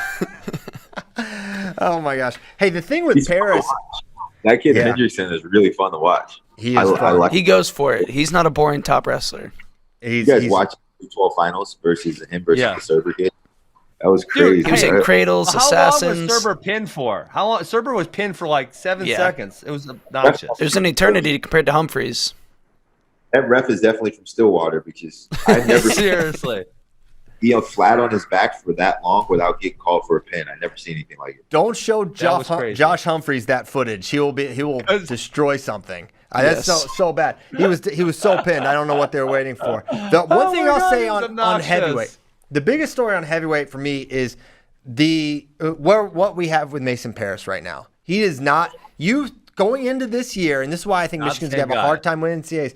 You say, yeah, he's not gonna beat Gable, but he's gonna be a bonus point machine all the way to the finals, basically scoring almost NCAA champion points and then losing to Gable. Now he can't beat Kirkfleet. I mean, he's wrestling Luffman and he beats him, but he's not the dominant force of nature he was. Bro, I don't know if he's dealing with an injury. So do you think this is a regression? Yes. Hold on. If he's a 6, and he could be, and Kirkfleet's a 4 or 5, which he could be, I'm not really shocked if he makes the finals. Maybe not shocked. I mean, it was 5-3. He's pinned Cassiope twice. It was 5-3, but it was like 2 takedowns to none. It wasn't that close. Yeah. It was like kind of a blowout 5-3. I think Cassiope and Kirkfleet evolved. Mason stayed the same virtually. Perhaps. I think for sure, Kirkfleet's gotten better, and I want to see. We haven't seen Paris versus Cassiope, but he's not. Bottom line, he's not been the same guy as last year, in my opinion. But we'll see what happens at NCAAs. Jordan, I want to give you the last word. What are your thoughts before we let you go? Hey, I don't know if this is true or not, but someone told me that I saw it on Instagram that at 165 there was a big upset in the bronze medal match. The kid from Oregon State beat Anthony Valencia, but he slammed his headgear, got a team point taken away. Yep. And then Oregon State ended up losing for the team title. Yeah, it came down to heavyweight, and Schultz won it for Arizona State. Half point, yes. Team points. If you win, you should be able to slam your headgear. You should only get a team point if you lose and slam your headgear. No. Yeah, Yager Mastida headgear spike. That should be allowed. So Party on these dudes. You can celebrate, but you can't get mad if you lose. You can't pout. We don't want no powders here. What do you even like? How do you deal with a moment like that? Is that something that you hang over your athlete for a period of time? Do you yell at them? Do you get angry? Or do you just say, listen, I watched the coaches. They were partying too. They were pumped. Yeah. I think they were partying. You can't take points away. It's so stupid. You cannot take points away. It's ridiculous. Hold on a sec. I got last word. Super match, March 16th. Yeah, let's do it. Yeah, Jaden. Who you got? Ben, Jaden, or Kyle? Oh man, well I don't show him this because I got to talk to one of them tonight. And I got to talk to the other one tomorrow night. I think if I before the trials, I was leaning Jaden, but given the fact that he's lost a couple matches, I think I got to lean towards Kyle. But I'm not really surprised by either result. I'm sort of in the exact same boat. I was team Jaden all the way through trials. I thought he was going to make the team, and I thought he was the guy with a shot to beat Sajalayev, and then didn't win World. So I'm like, you know what? I'm now team Snyder till proven otherwise. The 2 out of 3 is fascinating to me. Also, that's an interesting dynamic. Yes. Very awesome. Right. Who you got? JD, who are you going to take? I think Kyle. He's looked strong as of late, and I do think his size will be an advantage for him. Jordan won't pick. Good stuff. I will not pick right now. Boo! At some point, you gotta put it on wax. But appreciate you guys not being politically correct and being honest. There you go. Well, we could definitely be wrong, but hey, Jordan, really appreciate you coming on. Love your insight. Love analyst JB. I hope to get more of that. I read your tweet string yesterday. I was like, oh, this is a new little thing, a real a lot of analysis. I loved it. Yeah, man, it was fun getting a different perspective because usually when I'm down on the floor, I'm in go mode, right? So I'm focused. I'm a competitor. But when you get to step outside, one, it's a lot less stressful. It's easy going. I'm eating the things that I want. I'm laughing and talking to everybody. I'm feeling good. But then, two, you start to kind of hear these little anecdotes from different coaches. You start to see the way people operate in stressful situations. But you can just kind of get a ton of insight and overview of what you're seeing. So I thought it was fun, man. I had a really good time doing it. I love the Big Ten. Never wrestled in the Big Ten, but I thought it was a lot of fun. So I'm hoping that, fingers crossed, Beacon and Banner someday will be wrestling the Big Ten. Shoot, maybe Aura and Rise may be wrestling the Big Ten the way things are trending for women's wrestling. So we'll see. Awesome, man. Well, Jordan, thanks for coming on. Thank you guys so much for tuning in. A little extra thanks to Tyler, our producer. 11 minutes of OT. That's all right. That's not exactly Suriano Dayton at Who's Number One, but that's a lot of overtime. Thank you guys so much. We'll be back tomorrow. Shane Sparks is coming on. We got a lot to say. He thinks he's going to be a little peacock tomorrow. He thinks he's arrived. He thinks he's been vindicated, but he doesn't know what's coming tomorrow. Can't wait for that. Thanks again to Jordan Burroughs, Ben Askren, JD Raider, and especially you for listening. We really appreciate it. Best time of the year, one of them. Can't wait for NCAA's bracket show tomorrow. Live on Flow. At large is this evening. At large is this evening, and you can live watch the brackets. Going to be great. Thanks so much. See you next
Hey, what's up? Good morning, everyone. Welcome back to another edition of the show.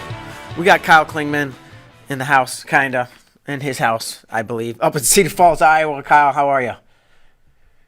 I'm doing really good, Mark Bader. How are you doing? Man, I'm fantastic. Conference weekend just finished up. NCAA's right around the corner. You were at Big 12s, right, in Tulsa?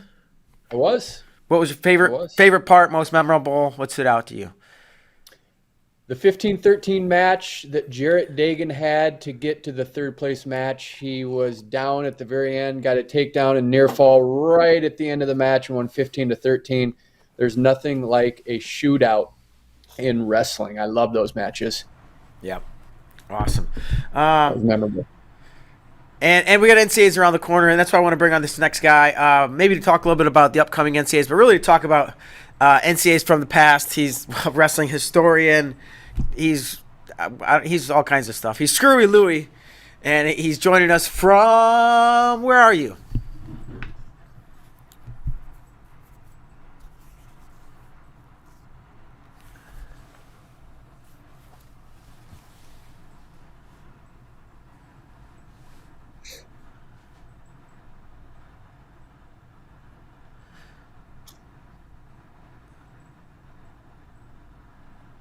Wait, did you say some of the roof flew off?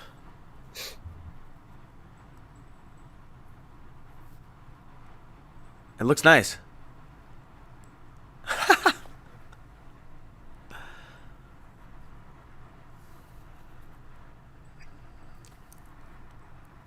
Okay.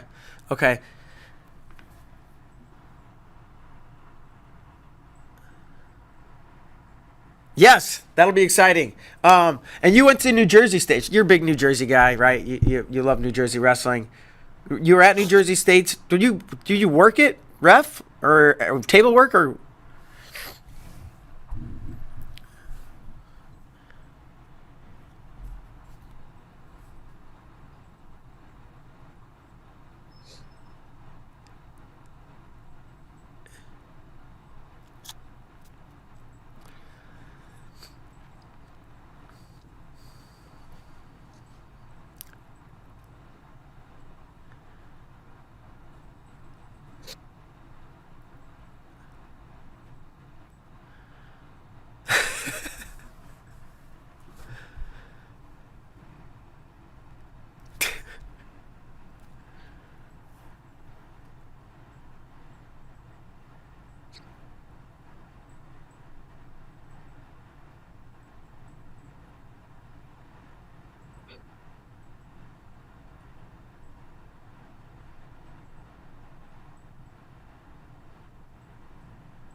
Ah.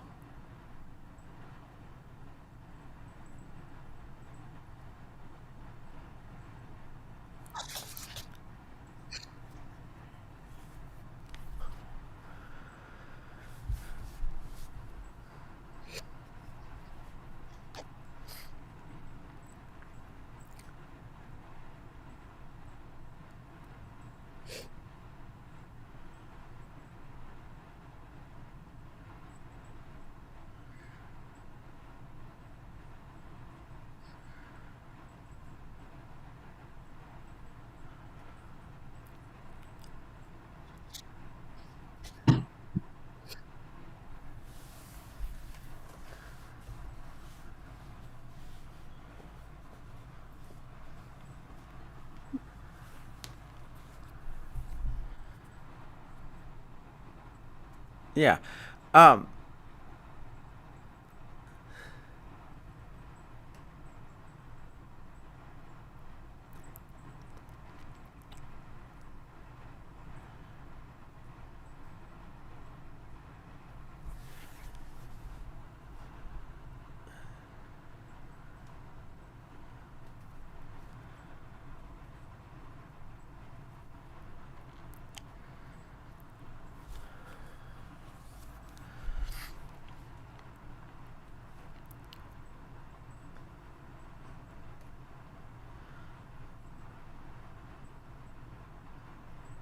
Yeah.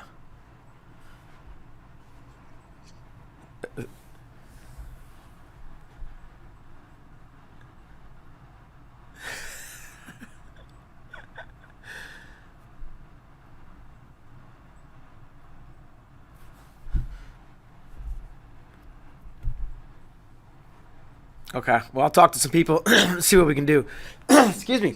But you said they finished. They had 2 state champs at 215, and they finished at 215. Did they start at heavyweight and wrap around, or did they skip? That's what they did.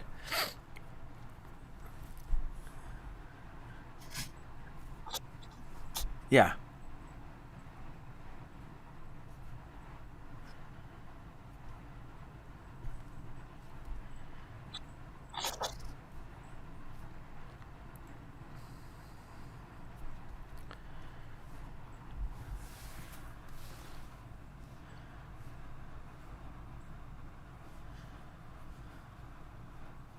Uh-huh.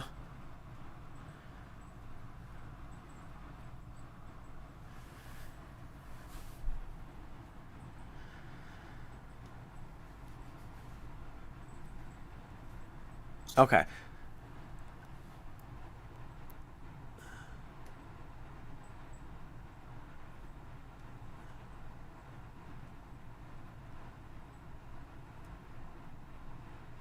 The boards?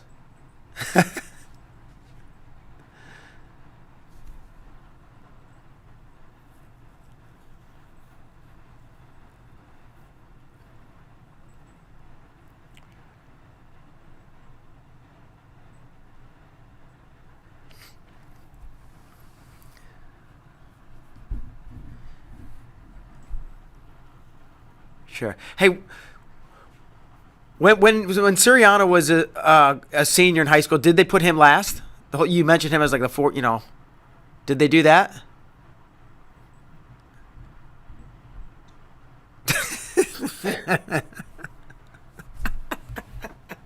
I'm gonna use that. Sugar and spice.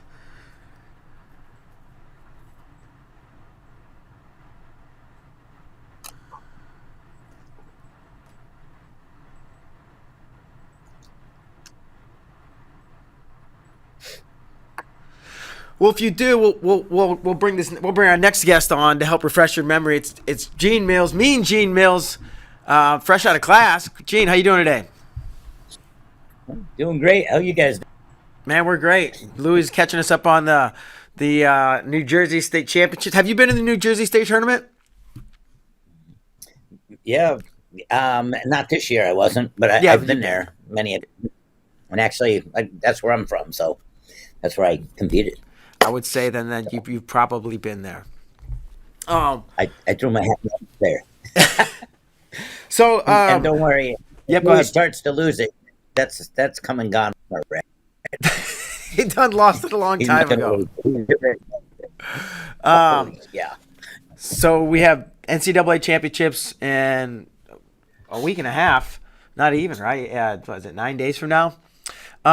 You headed up to Detroit with Louis. You guys doing that road trip together?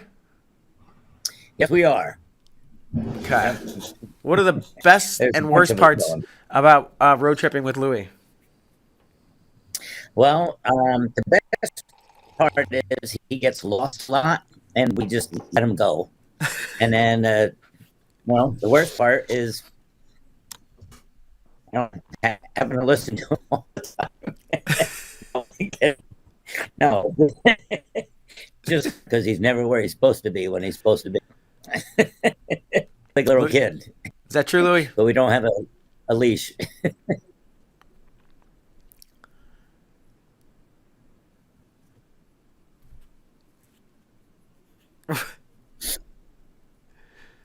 What? Yeah. What do you mean he left? He went home back east? We let him go back home, and he knew where he was. He had no clue where he was, so he couldn't tell us. We told him we were leaving at a certain time. We were an hour late, and we just said, "Louis, you're on your own. We're leaving." So we took off, and we were getting ready to go over this bridge in Omaha, and he looked like a homeless guy standing there. And we drove down a couple of miles, and there was Louis on the corner. So we let him in the car and we took him home. But otherwise, we were leaving him.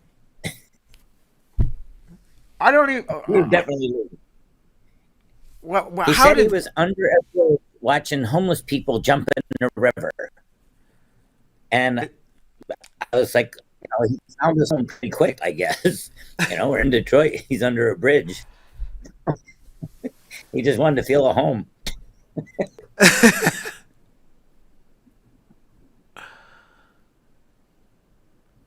What? Like from New York? Yeah. It's faster to go in Canada and over than it is to stay in the U.S. They let Louis out and then back in the country? Yeah. We asked them if they'd keep him. Hey, what? We asked them if they'd keep him, but they said, we don't want him. Take him out of here. Oh, man.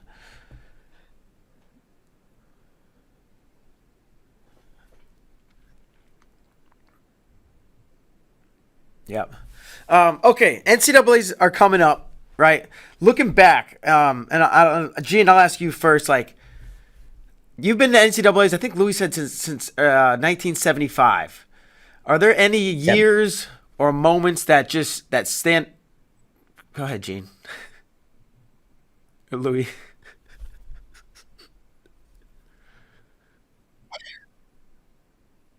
Yeah.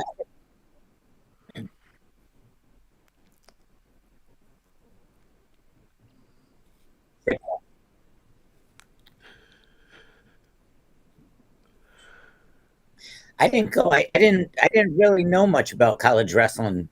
I was still Nicky New guy to the sport, and I was going to tournaments all the time, but I didn't realize that the NCAAs were.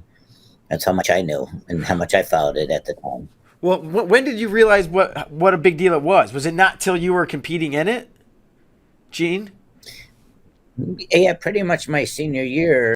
I remember, when I was being recruited, they were talking about it and how hard it was. And then I started watching some matches, and I'm like, I thought you said these guys are really good, And they just talked about how great these guys were, and I was not impressed.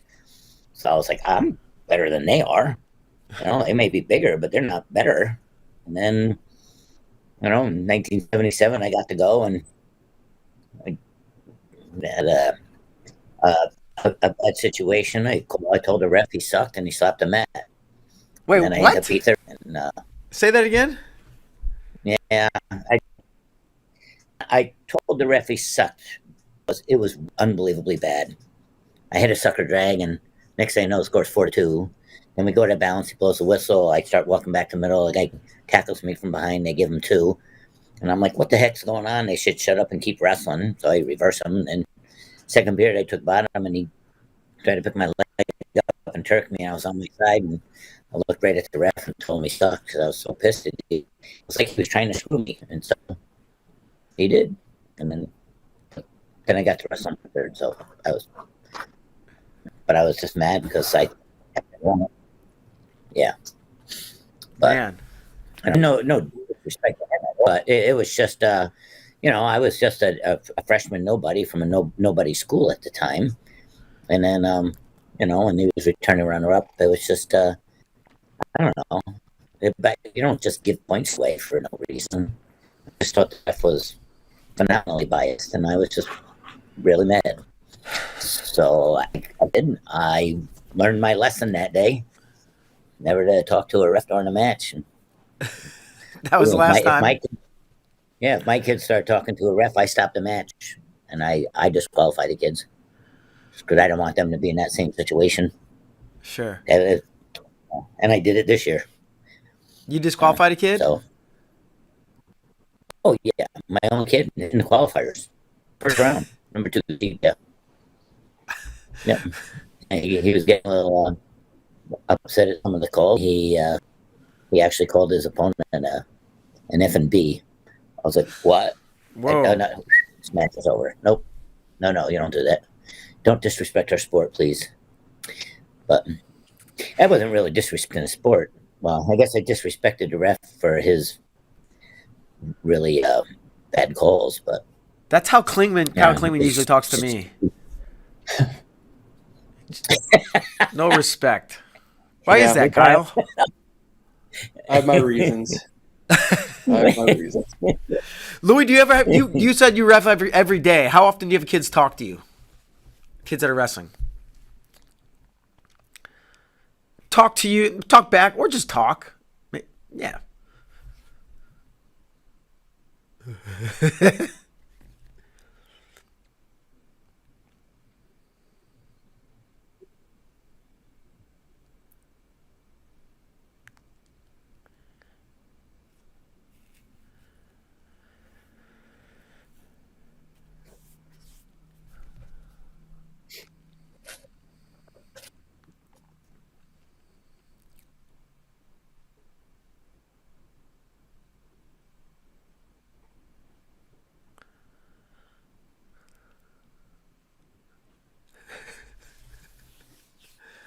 Call the cops.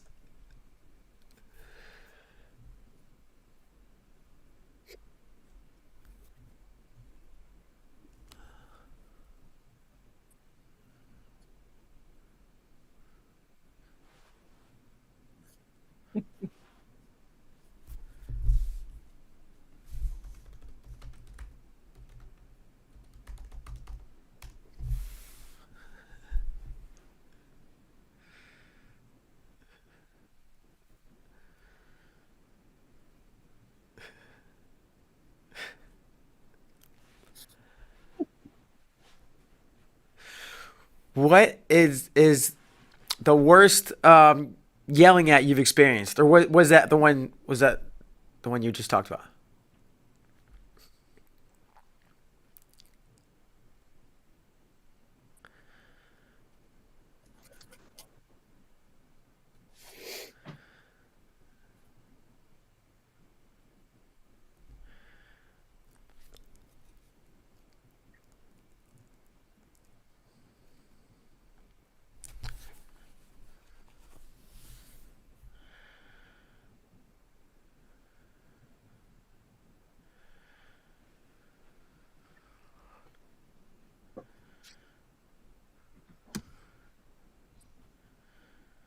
Really?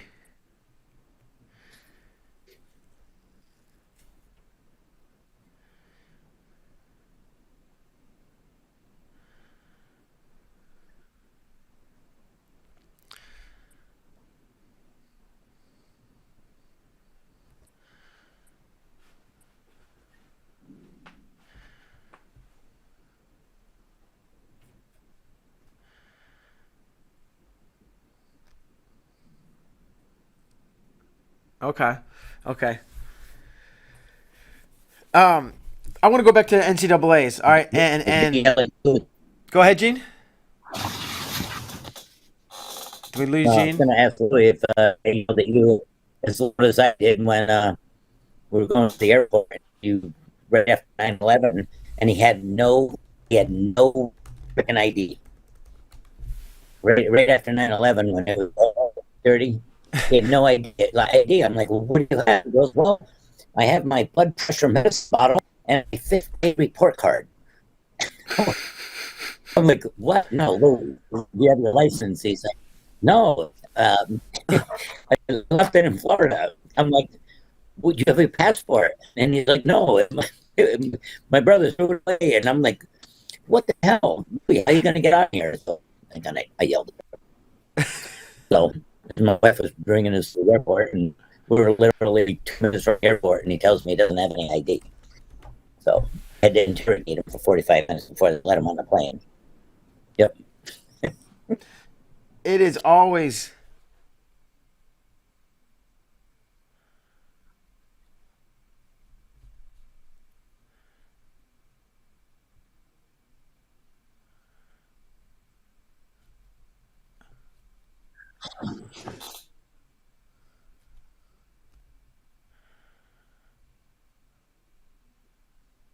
Uh-huh.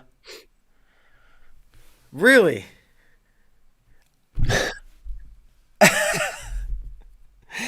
I've never showed up to the airport without an ID. I've done a lot of dumb things. I don't think I've ever shown up to the airport. I've shown on the wrong day, but I've never shown up without an ID.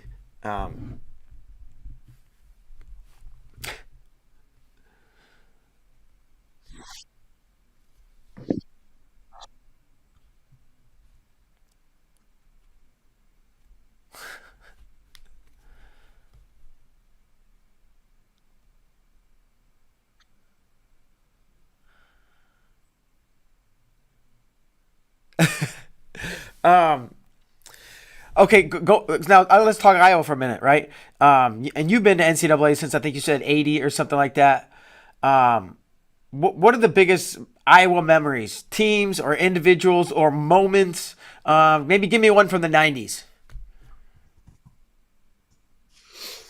Putting you on the spot.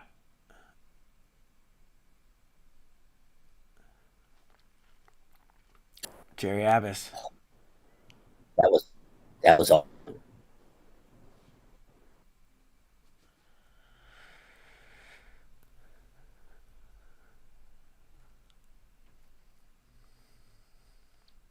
All right, let's go 80s.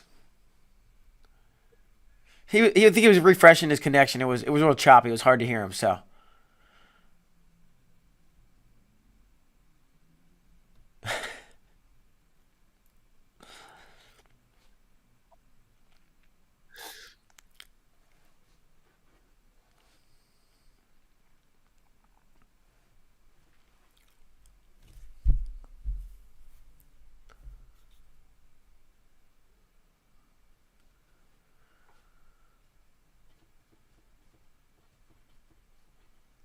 What do you remember about Jim Jordan? Jim Jordan beating John Smith. This is before, obviously, John's a GOAT, and he's like what he is. I think he was he fifth place as a freshman and second or something?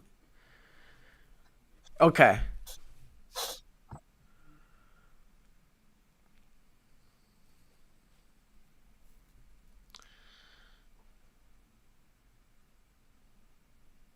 Of course.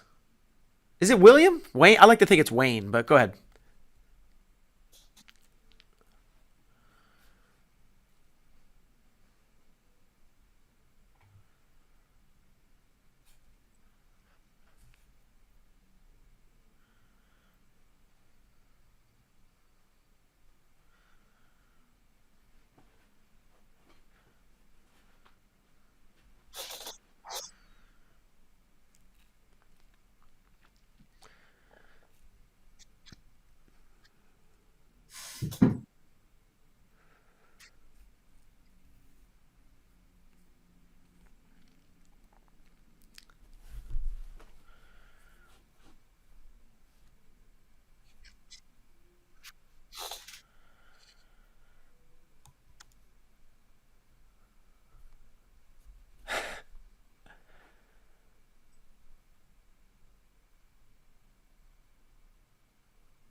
You wrestled Jim Jordan.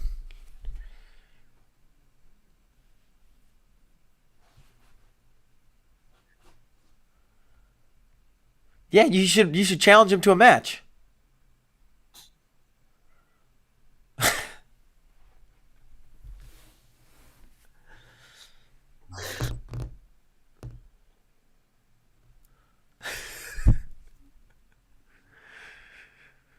If I could live in your head for just 5 minutes.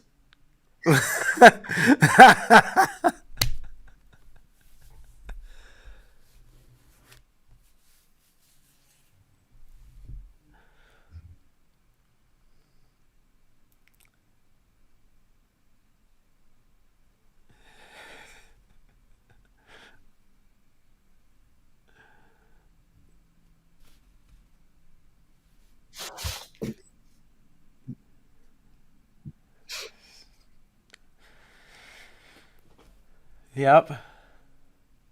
We would do this, Kyle. We'd go to a tournament all day, shoot matches, right? This was well before streaming and auto recording and everything. You just take your camera to every mat and start and stop and record as many matches as you can. We come back to the hotel and go through, and then you gotta label everything and then upload it, and then it was a real manual process. And Louis would sit and he would help.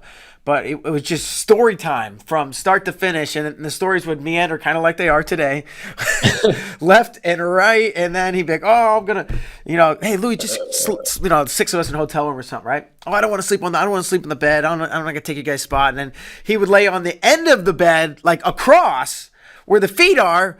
He's like, "Well, I don't want to take up, any like room." Louis, now nobody else can sleep on the bed because you're at the end.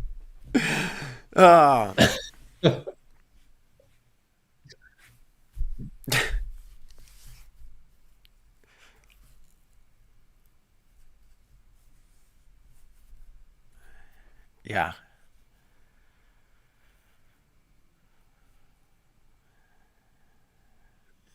Yeah.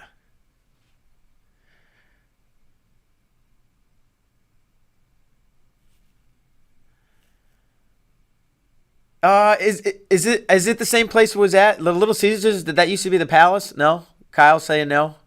Kyle would know. Uh-huh. Yeah. Sweet. I'm excited.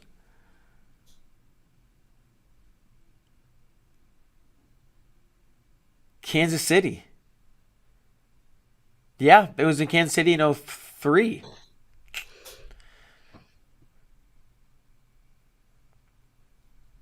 Okay, there you go.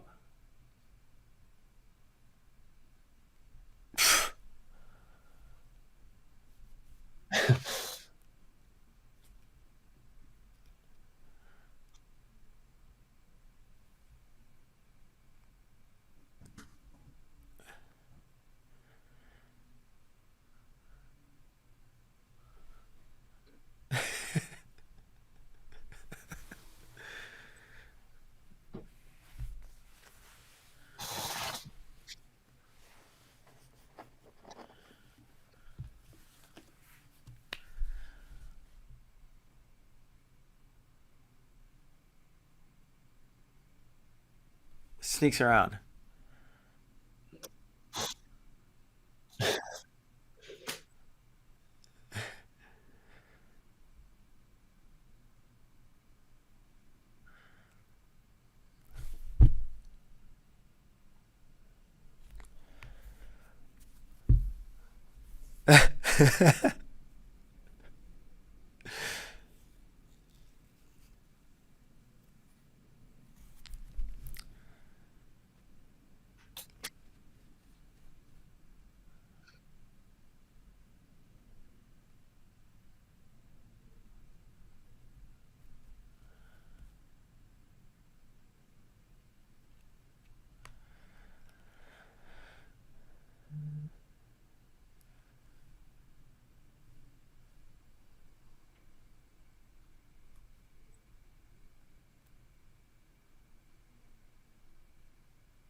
Somewhere.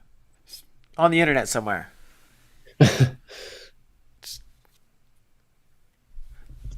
Okay.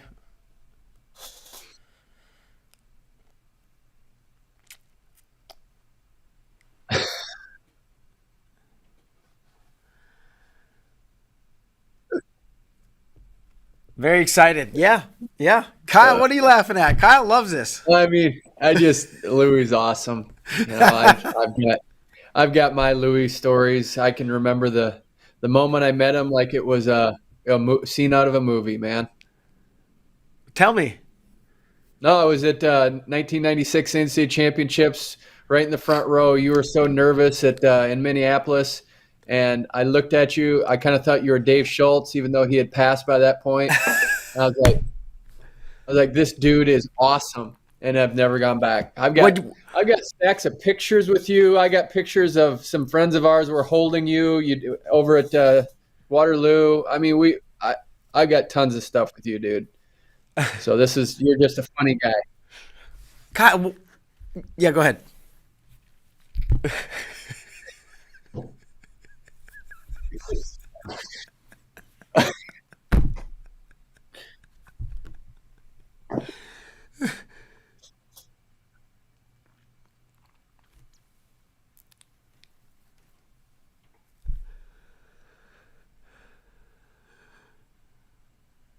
Wow. 96. Kyle, 96. you said I saw this guy in the front row. I thought he was Dave Schultz, even though I knew it wasn't. But I just thought he was awesome.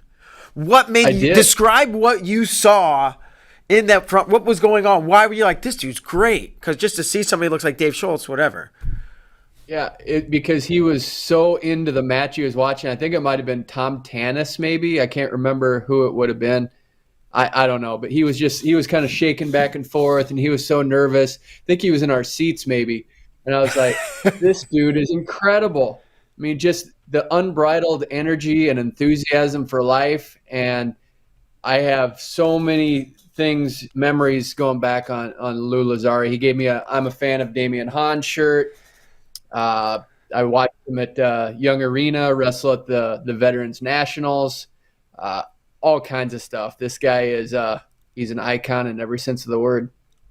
Did you, in that first, whenever you discovered him or saw him, how long till you realized he was Screwy Louie and like a little bit about him? He told me. That was the thing, is he gave me the background. I knew it was Screwy Louie like right away, whether I realized it or not.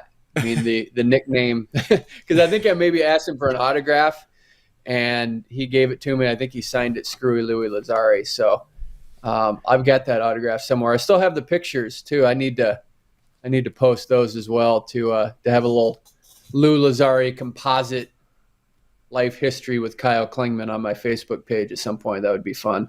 Do you have hard copy photos or are they digital photos? Yeah, they're hard copy. They're hard copy photos. So you're just gonna take like a photo of the photo, or are you gonna scan it? I think I don't know how to scan that well, and I don't have a scanner. I'm sure I could do it, but I'll probably just take pictures with my phone and post it as a little memory. So that's pretty easy.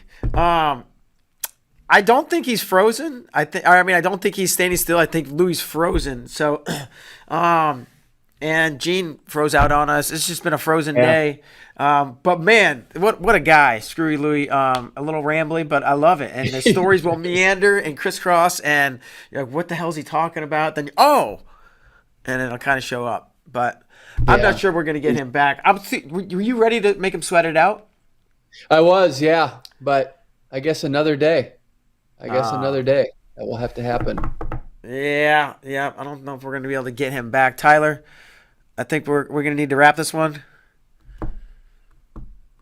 Tyler's not talking to me. So yeah, that's going to do it. But it is 9 days from the NCAA championships, and really looking forward to it. It's going to be a great time out in Detroit. So for Screwy Louie and me, Gene, and Kyle Klingman, I'm Mark Bader. We'll see you next time. Thanks.